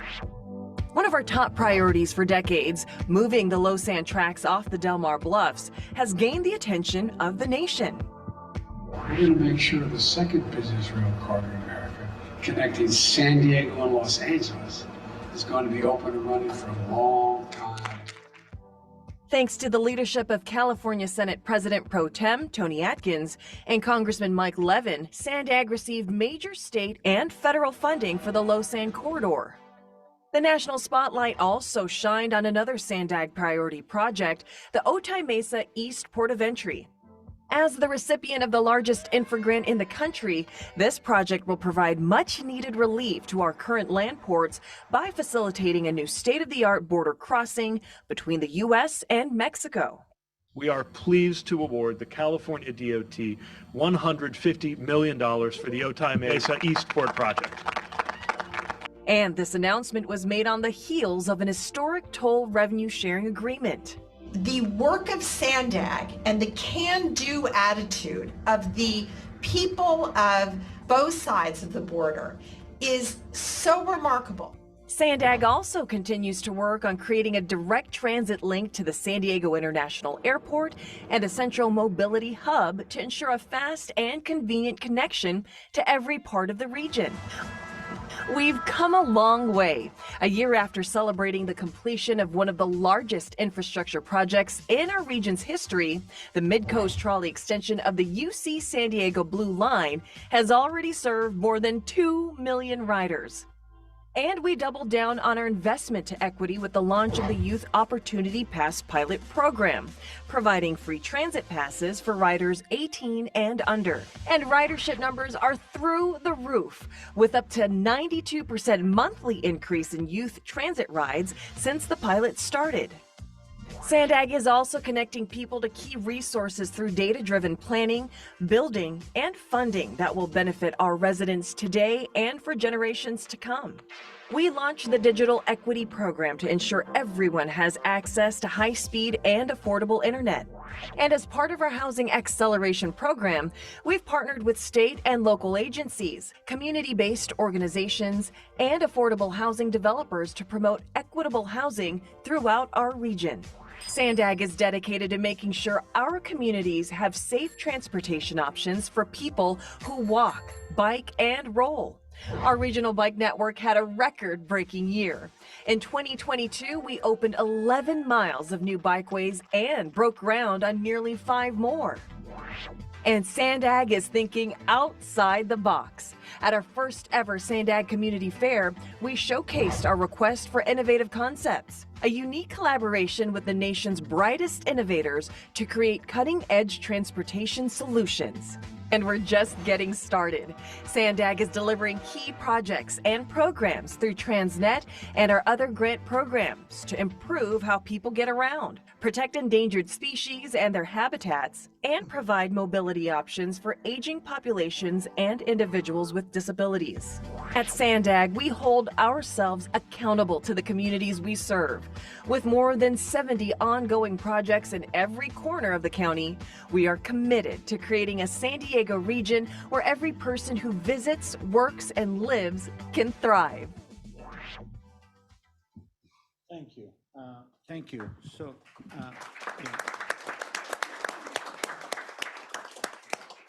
as you can see, we were very busy delivering for San Diegans.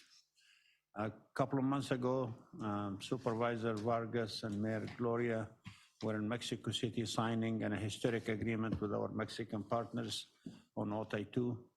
I want to today take this opportunity to welcome our Mexican partners who are here today, and I'm sure I can join Supervisor Vargas in saying we're partners, continue to be partners, we'll continue to work together. With us today is also our amazing California Transportation Commission member, Clarissa Falcon. Where are you, Clarissa? Raise your hand. There you are. Clarissa works on behalf of this region to make sure the money is flowing to us, so thank you for that. So what you just saw, whether it's the Los Angeles, Otay Mesa 2, delivering the trolley, the mid-coast, the youth pass 18 or younger, this is done because we have amazing 400 employees that work here in your behalf. And also we have a great partner in Caltrans District 7 led by my friend Gustavo De Lara you're going to meet as we have these meetings. This work will continue, and this work is important to all of San Diego. Last year, the Sandag team working with Caltrans brought almost $500 million to this region from the state of California and Washington, D.C. That's a lot of money, and we'll continue to work to bring more money. Otay Mesa 2, the signing of the agreement with the Mexican government, cutting ground on the work. We need to get this to the finish line. We want to deliver this amazing project to San Diegans, to the state, to the country, to our partners in Mexico by September 2024.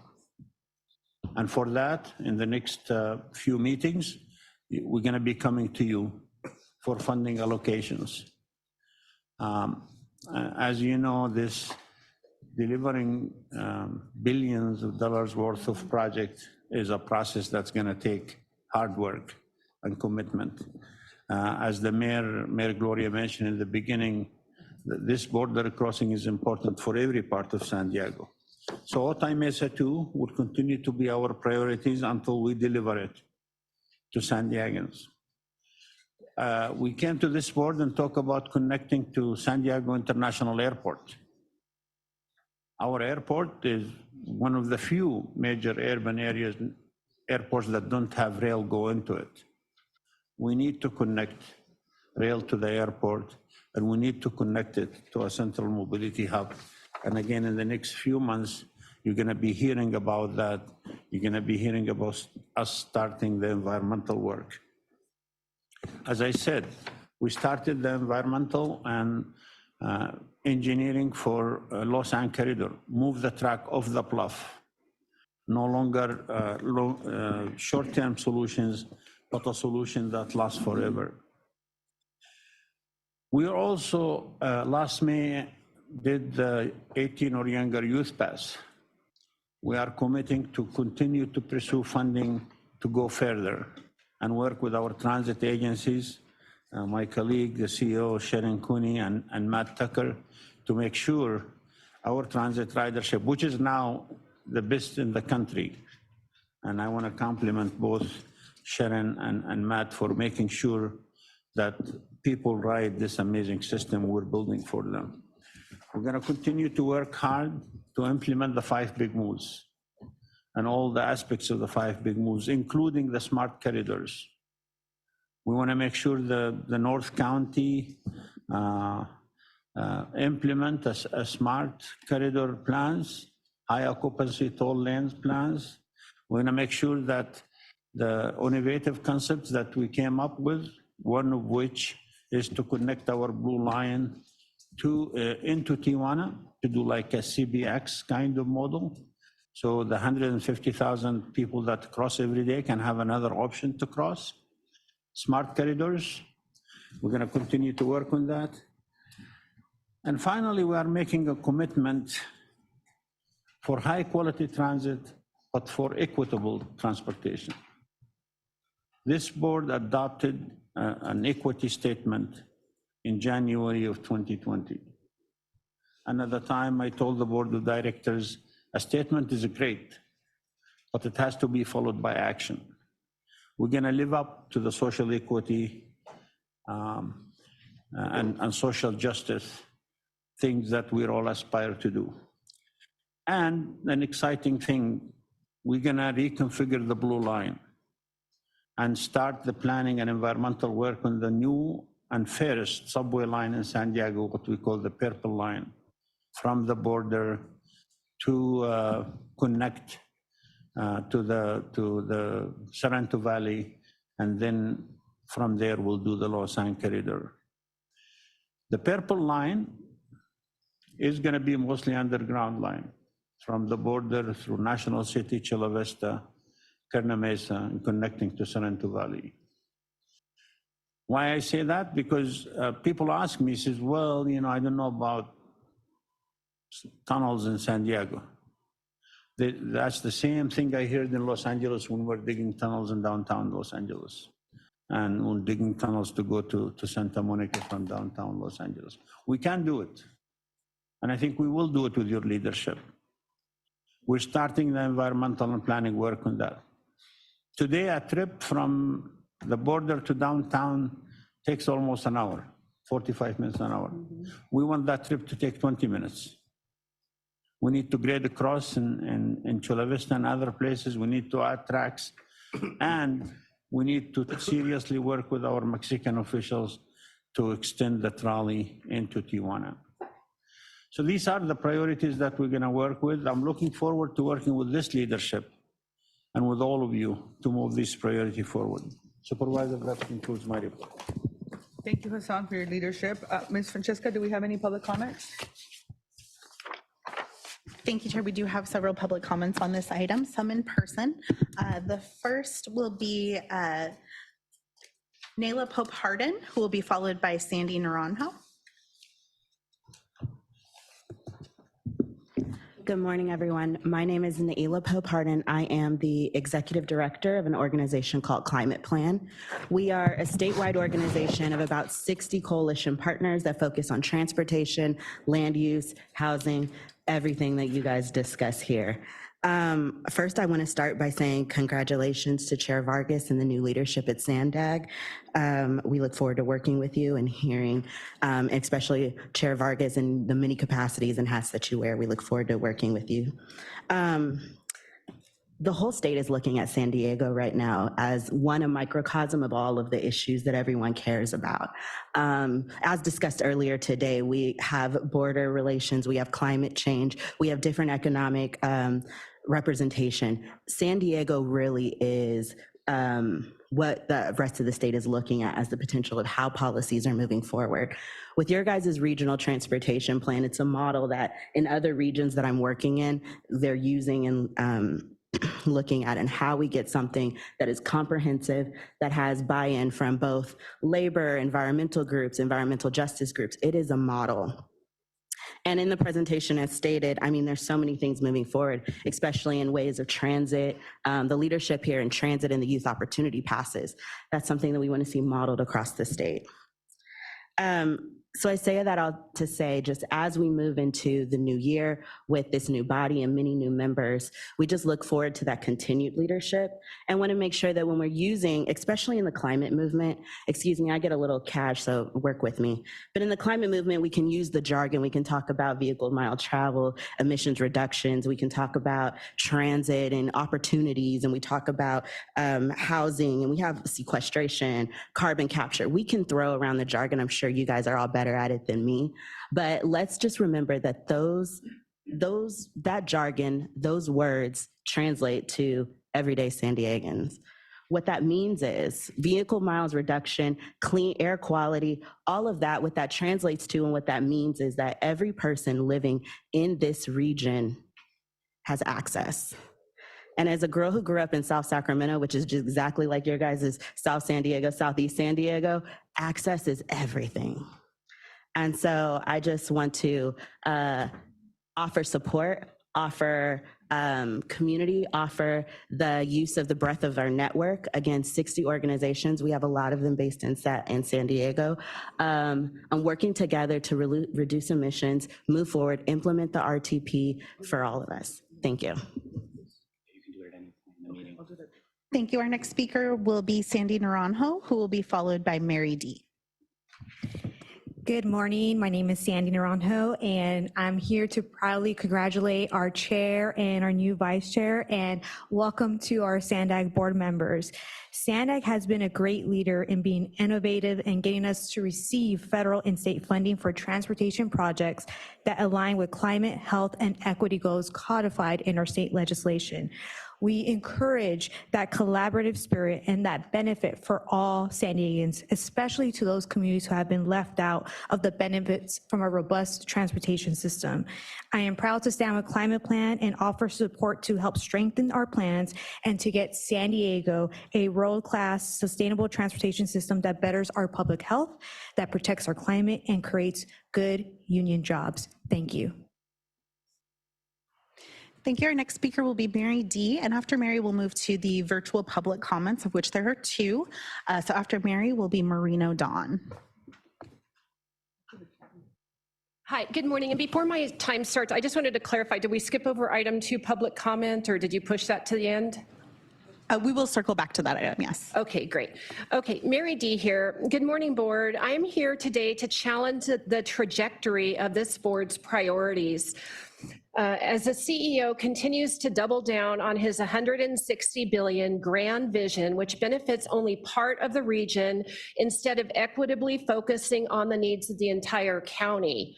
In light of his unwillingness to pivot in any manner to a more prudent and centered regional plan, I now openly call on you to fire him and seek a more moderate replacement. Aside from his loosey-goosey, ambivalent use of credit cards for dining, there are many other performance-based reasons he should go. First is the loss up to $1.8 million in revenue via the undetected, disconnected toll monitors on the South Bay Tollway. Then there was a contract creep issue from the audits that found that under his watch, SANDAG increased contracts by tens of millions of dollars more than their original amounts.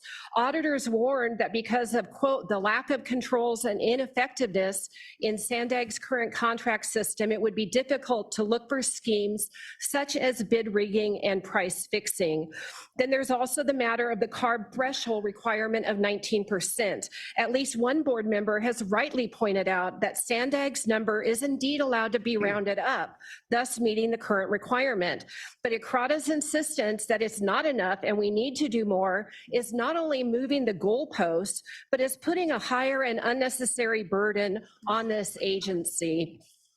Additionally, he now wants to put forth a plan dependent on not one, not two, but up to 3 multiple new tax increases. But I would ask before you do that, reflect on this failure to fulfill the promises he made to us or via the bond language for the uncompleted projects from the Transnet bonds you suckered us into voting for, but now say you have absolutely no intention of completing. Even aside from documented performance issues and fiscal stewardship concerns, most troubling to me is his unabashed certitude and his unwillingness to compromise or pivot in any manner.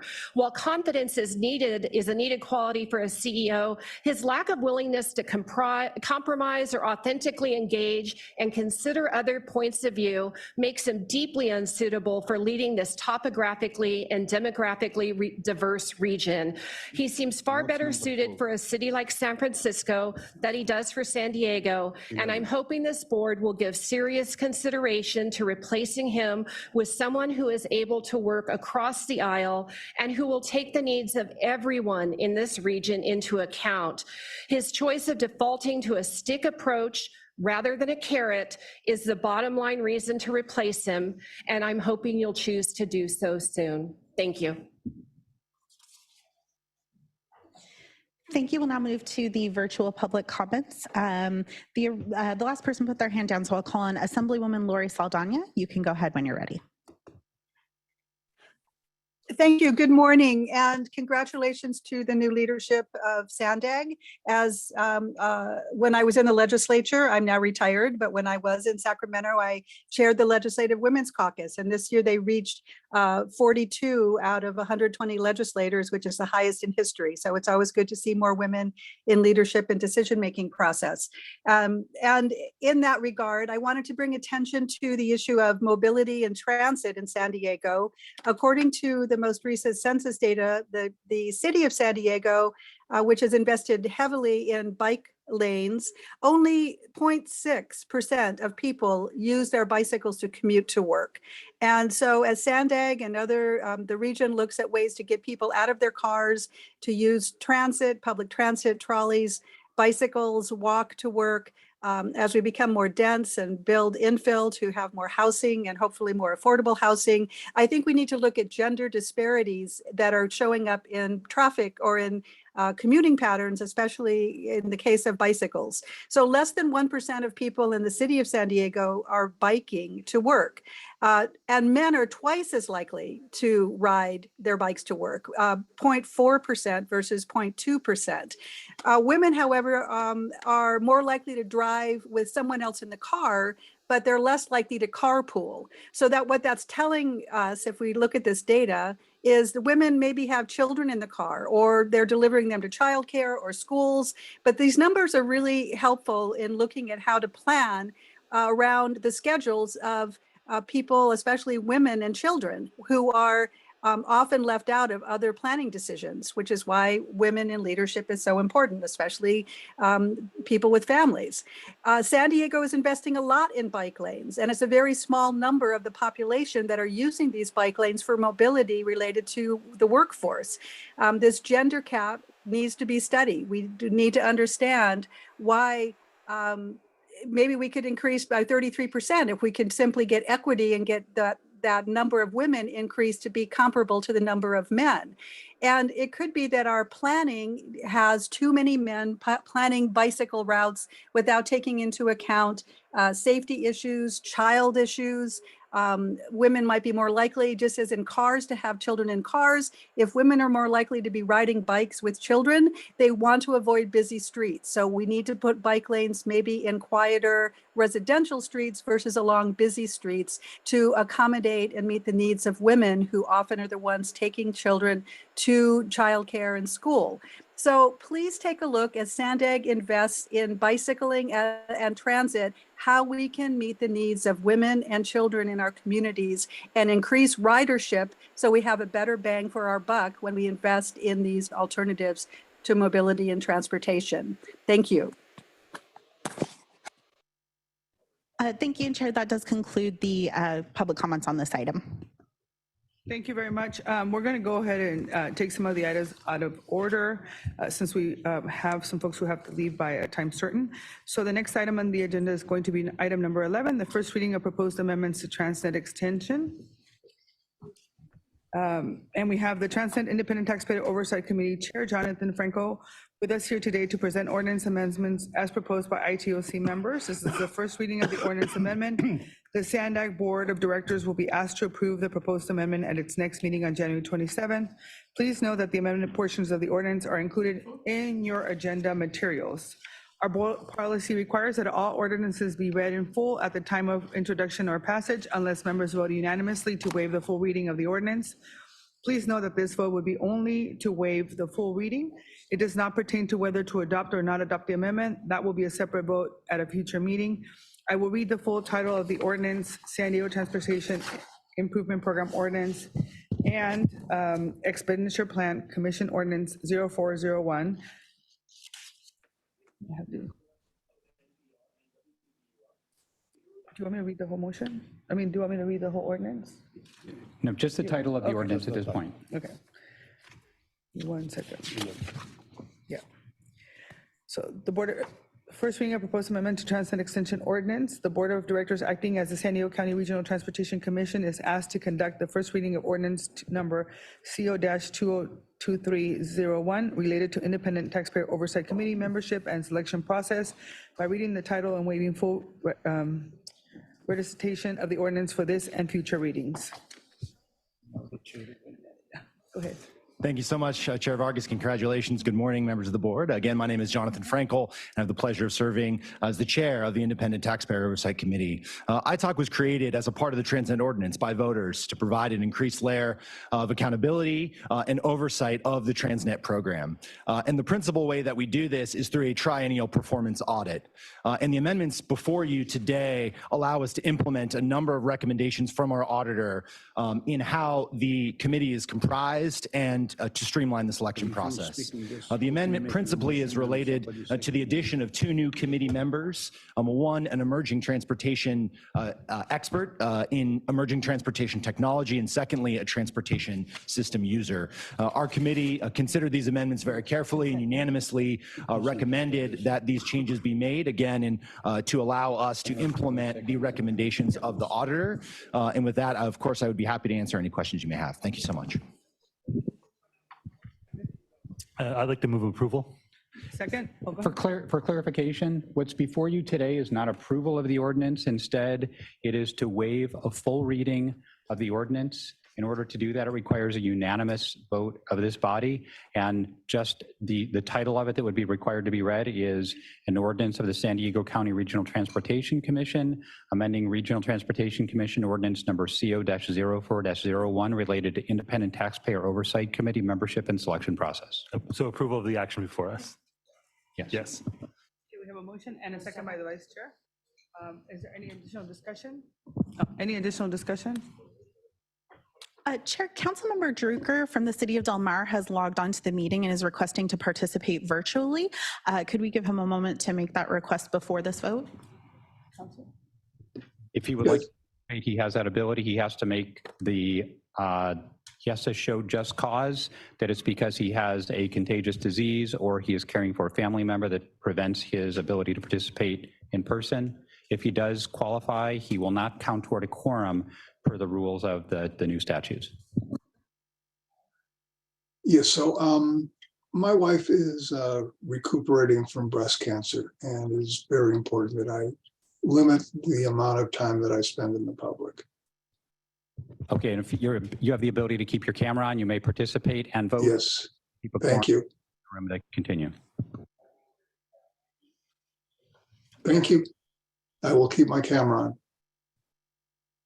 And Chair, we do have one public comment on this item as well. Can I take that now? Thank you, and I'm leaving it, public comment to 1 minute. Thank you. Yes, we do have one. Assemblymember Lori Saldana, you can go ahead. Thank you. And I just want to acknowledge the person for joining remotely to provide caregiving for a breast cancer patient. So in terms of this issue on the Transnet funding, the previous comment was made about losing faith in this money being used to provide benefits for taxpayers at large. And this goes back to my previous comment. Women are the majority of the population, and yet we often have lower wages, and proportionately we pay more of our income in these taxes and subsidies. So we need to be getting an equitable amount of benefits. So I really encourage in Transnet analysis, when you're looking at biking, pedestrian, and neighborhood safety programs, for example, that you are taking again into account women, especially women who are parents, and make sure that that money that we are paying, which is often disproportionate and regressive because of the wage gap, is benefiting us as much as it is benefiting others. Thank you. Thank you. That concludes the public commenters. Okay, we have a motion and a second. Please call the vote. For the city of Carlsbad, Mayor Pro Tem Patel? Yes. For the city of Chula Vista, Councilmember Cardenas? Yes. The city of Coronado is absent. For the county of San Diego, Chair Vargas. For the city of Del Mar, Councilmember Drucker. Yes. For the city of, the city of El Cajon is absent. For the city of Encinitas, Mayor Kranz. Yes. For the city of Escondido is absent. For the city of Imperial Beach, Councilmember Fisher. Yes. For the city of La Mesa, Councilmember Shu. Yes. For the city of Lemon Grove, Mayor Vasquez. Yes. For the city of National City, Vice Mayor Molina. Yes. The city of Oceanside is absent. The city of Poway is absent. For the city of San Diego, Vice Chair Elo Rivera. Yes. For the city of San Marcos is absent. The city of Santee is absent. For the city of Solana Beach, Mayor Huebner. Yes. And the city of Vista is absent. That item passes unanimously with those members present. Fantastic. The next item on the agenda is our consent calendar, items number 4 to 10. Is there if there is a board member? Would you like to go ahead? I'll move approval of the Okay. consent agenda, Chair. Is there a second? Second, it's okay. We have a motion and a second. Do we have any public comment on this item? No, Chair, no public comments. Any member comments? Encinitas? Did you wish to speak? No. Oh, he's probably- Oh. Okay. Never mind. If not, we're going to go ahead and move on and make, we have a motion and a second. Can you call the vote, please? For the city of Carlsbad, Mayor Pro Tem Bhat Patel. Yes. For the city of Chula Vista, Councilmember Cardenas. Yes. The city of Coronado is absent. For the county of San Diego, Chair Vargas. Vargas, yes. For the city of Del Mar, Councilmember Drucker. Drucker, yes. For the city of El Cajon, the city of El Cajon is absent. For the city of Encinitas, Mayor Kranz. Yes.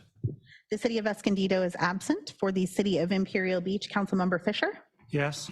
For the city of La Mesa, Councilmember Shu. Yes. For the city of Lemon Grove, Mayor Vasquez. Yes. For the city of National City, Vice Mayor Molina. Yes. The city of Oceanside is absent. The city of Poway is absent.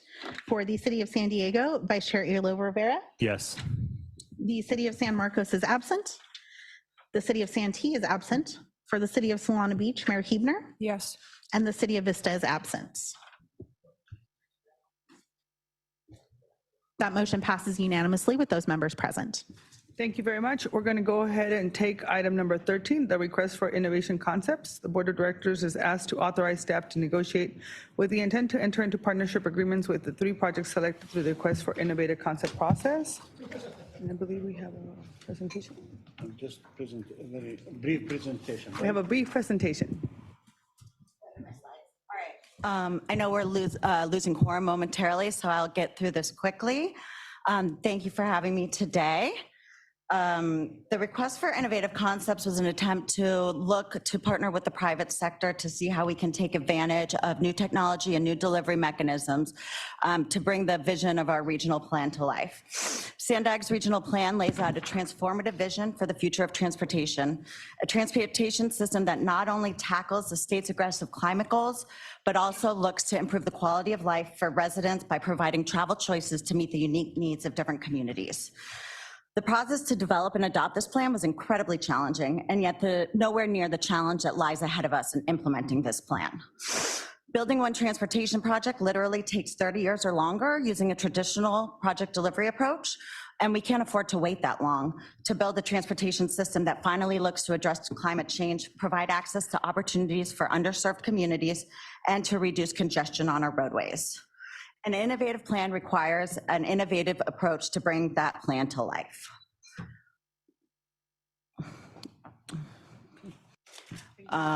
This isn't moving. So this shows the timeline for the request for innovative concepts. We issued the procurement document on November 1st, and we received 18 proposals for the first phase on January 14th. There were a diverse set of proposals, and we selected 3 teams to advance into the second phase. We kicked that phase off last summer, and then for the next 3 months, the teams collaborated with staff and our stakeholders to learn from each other and to explore what a partnership would look like. Thank you. Thank you so much. Mhm. At this time, and ask if there's any public comment on this item. We do have one public commenter, Assemblywoman Saldana. You can go ahead. We're going to go ahead and limit public comment to 1 minute. Thank you. I want to encourage Sandag to take a careful look at the proposals that come in terms of diversity. What we know is that women and people from disadvantaged communities have often been excluded from STEM education and are underrepresented in the innovation economy as a region here in San Diego. So as Sandag looks at that, please make sure that you are doing additional outreach to underrepresented communities that may have some very innovative ideas, but need more support and more encouragement to propose those types of innovations. And again, in a diverse region with a rapidly increasing number of immigrants, people with different cultural and language backgrounds, we need to make sure that their innovative ideas are part of our future planning. And that goes with age as well. So please reach out to younger people. They are the ones that we are leaving a future that is increasingly climate change impacted. So make sure we have a diversity of age as well as gender and ethnicity. Thank you. Thank you. We do have one additional public comment, Jason Wells. You can go ahead when you're ready.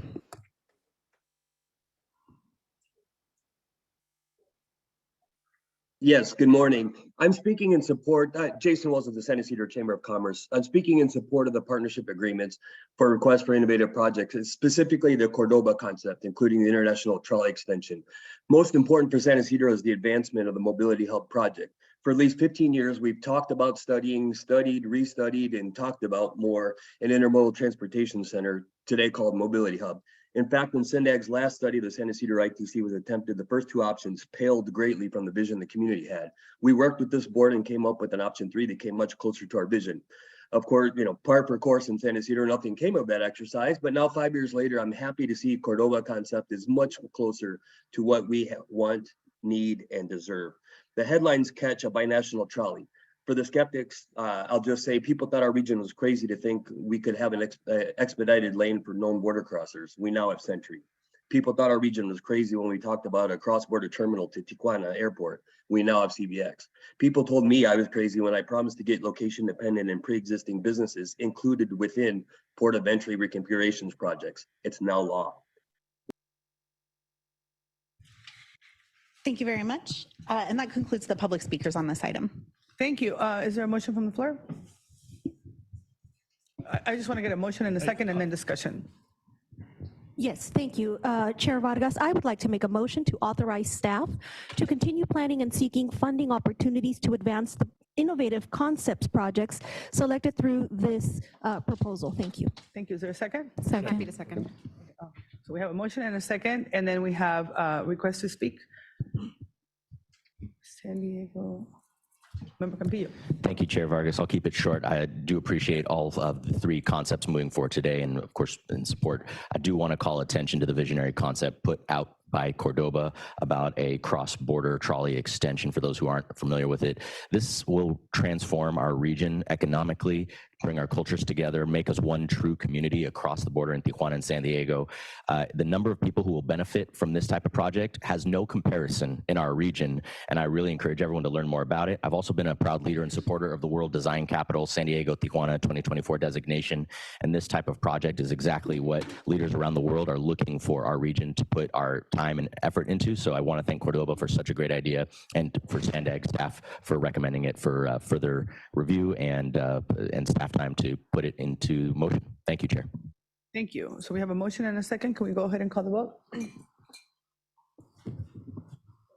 City of Carlsbad, Mayor Pro Tem Bob Patel. Yes. The City of Chula Vista, Councilmember Cardenas. Yes. The City of Coronado is absent. For the County of San Diego, Chair Vargas.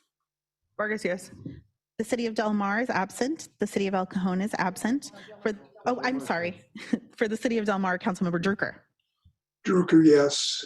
Thank you. For the City of El Cajon is absent. For the City of Encinitas, Mayor Kranz. Yes. The City of Escondido is absent. For the City of Imperial Beach, Councilmember Fisher. Yes. For the City of La Mesa, Councilmember Shu. Yes. For the City of Lemon Grove, Mayor Vasquez. Yes. For the City of National City, Vice Mayor Molina. Yes. The City of Oceanside and the City of Poway are absent. For the City of San Diego, Vice Chair Elo Rivera. Yes. The City of San Marcos and the City of Santee are absent. For the City of Solana Beach, Mayor Huebner. Yes. Yes. And for the City of Vista is absent. And that motion passes unanimously with those members present. Wonderful. We're going to go ahead and move item number 12 for the next meeting. And I'm going to go ahead and come back to public comment. And we're going to have 2 minutes for all of our members to speak public comment.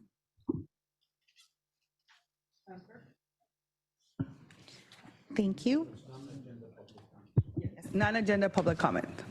We have several folks in the room who'd like to speak on this item. First will be Nicole Burgess, who will be followed by Mary D. Good morning, Sandag, and just congratulations to our new leadership, Supervisor Nora Vargas, Vice Chair Serrano Rivera, and Second Vice Chair Lisa Huebner. Great to see you all. Great to see all of you still in the room, the small cities included, staff, public. Thank you for staying here and being here. I hope this board can move forward and recognize our similarities within the region. This morning, left at 5 a.m. from Escondido, San Pasqual Valley, to be here on time and make public comment. Riding historic 395 by bike. Gloria and Voss are not here today anymore, but there is some serious improvements there. We had, I think, roughly 2 miles of protected facilities along a 36-mile commute by bike. That's really unacceptable in this region. And reflecting on some of the speaker before, if we don't provide the safe infrastructure, we will not get the ridership we need. So we must do better. And just, I want to just speak to Hassan, challenging year ahead, right? This is going to be fun, but let's look at these big shining projects and they're great, but then I also want to look at some little ones, right? So Mid-Coast, we just did this $2.2 billion investment, and then Sandag comes in and does some great little bike infrastructure on Marina and Genesee, and it's super depressing.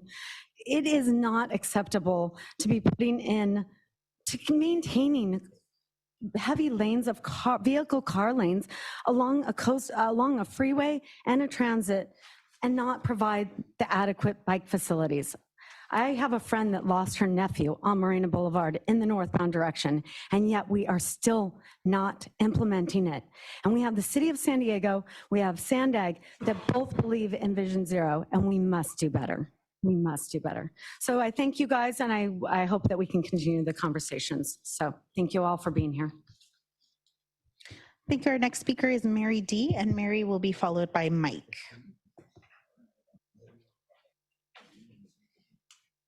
Hi, Mary D here.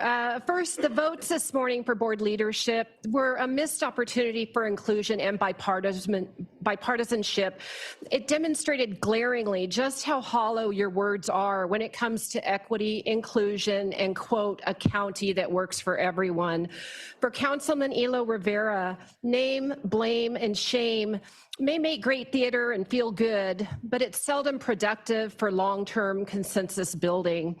A big salute to our new Solomon, I'm not sure, is it Jack Faber, and his wise words. Mr. Elo Rivera, you would be wise to service better by heeding his words. Regarding Sandag, and for Mayor Huebner, I appreciate much of what you said, but misinformation works both ways. Selling us on projects on a bond description and then failing to complete them, that's misinformation at its highest form and borders on malfeasance.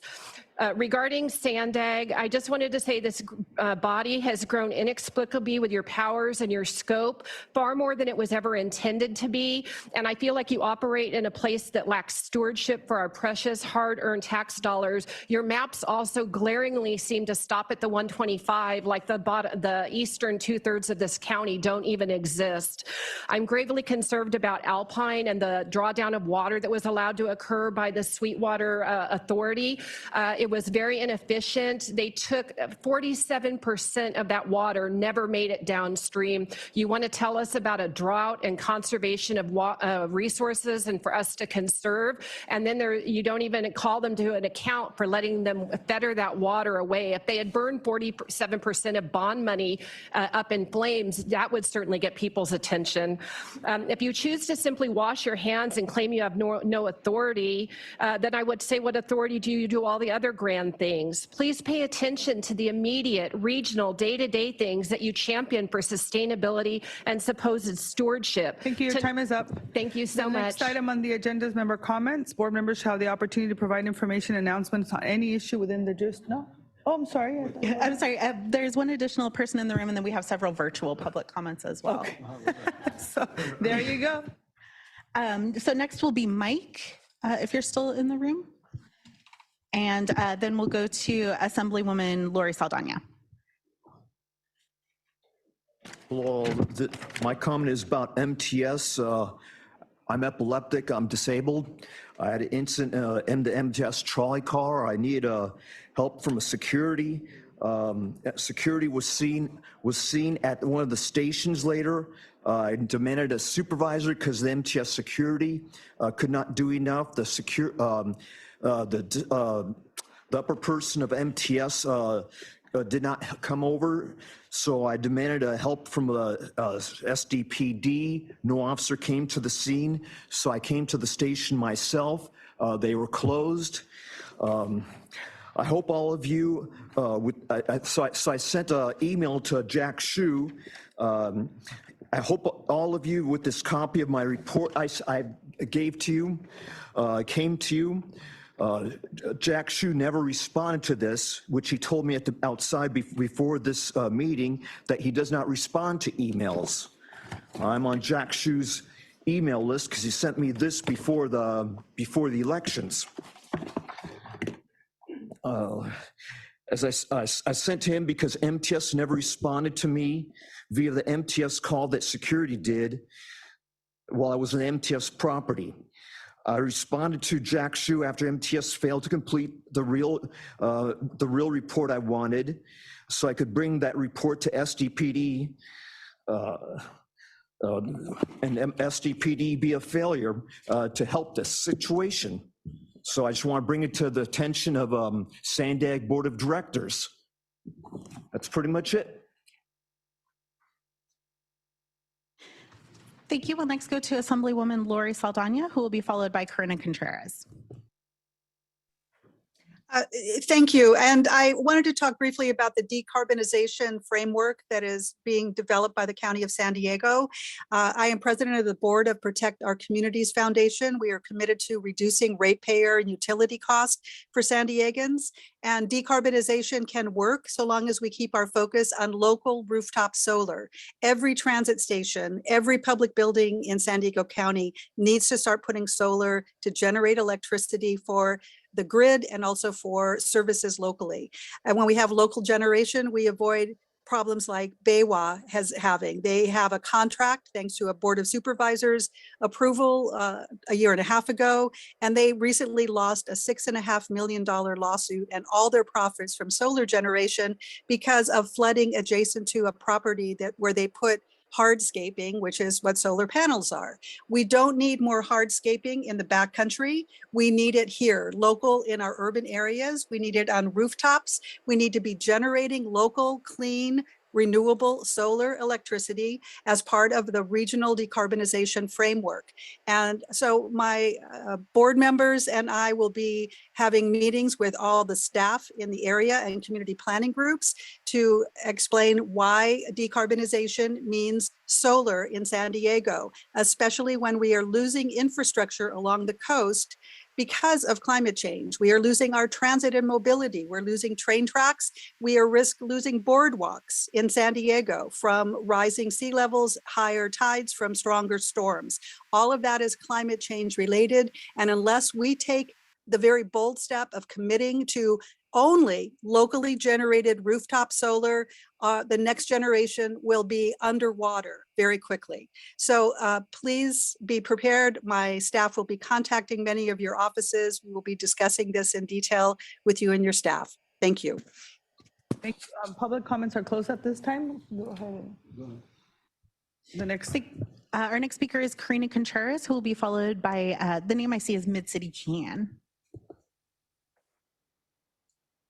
Hello, thank you for the opportunity to speak. My name is Karina Contreras. I'm the Transportation Policy Advocate for Climate Action Campaign and speaking in that capacity. I do want to congratulate our new leadership. There's always hope when we have a region that works together. So I'm very hopeful that we can bring about a lot of change in the San Diego region. I want to urge SANDAG to continue the Youth Opportunity Pass, seeing as it is set to sunset in June of this year at the end, and that we look at expanding to 24 and under. The Youth Opportunity Pass has been essential for our youth to connect to places that they need to go, to extracurricular activities that they once didn't have a way to get to. I, for one, have seen it throughout the region. Whether I'm on the coaster or riding the 303 bus or the 235, it's incredible to see. I also hope that SANDAG increases ATP funding. We seriously need to get to double digits, and we need to focus on communities of concern where there's a lot of folks that utilize active transportation. However, the infrastructure is not there, and therefore it becomes very unsafe to walk or to ride your bike or to even get to a bus stop. And I also hope that we take the climate crisis seriously, and in these transportation corridors that we provide shade, because every year it gets hotter and hotter, and the further inland you go, the more dangerous it becomes in the heat. Thank you so much. I look forward to a bright future for SANDAG. Thank you. And before we move to the next speaker, I just want to reiterate for the public that public comments are now closed.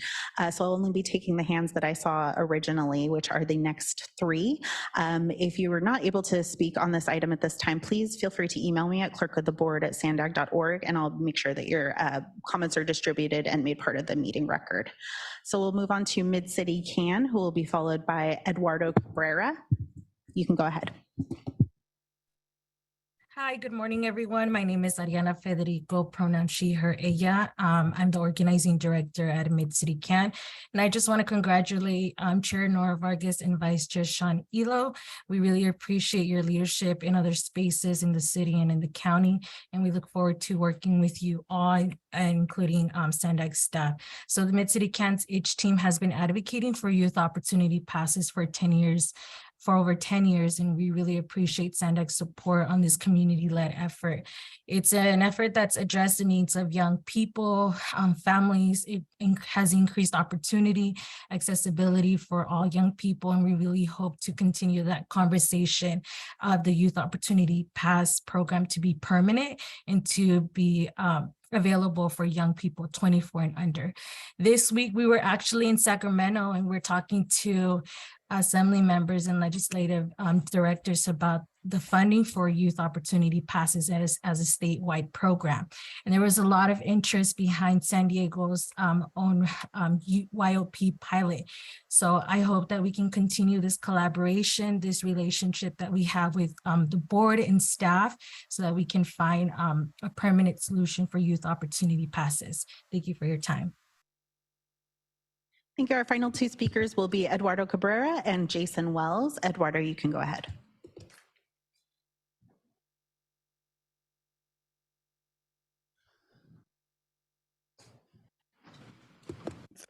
Thank you so much to the SANDAG leadership. I want to highlight and congratulate Chair Vargas for this new position of leadership.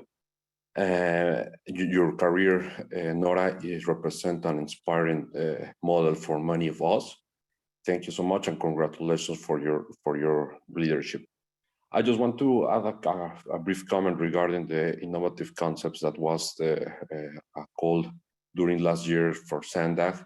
I was part of the pipelines of projects. Unfortunately, my project proposal to manage or introduce technology to the border has not made the next stage, but I'm still convinced that the future of border management needs to point towards digitalization.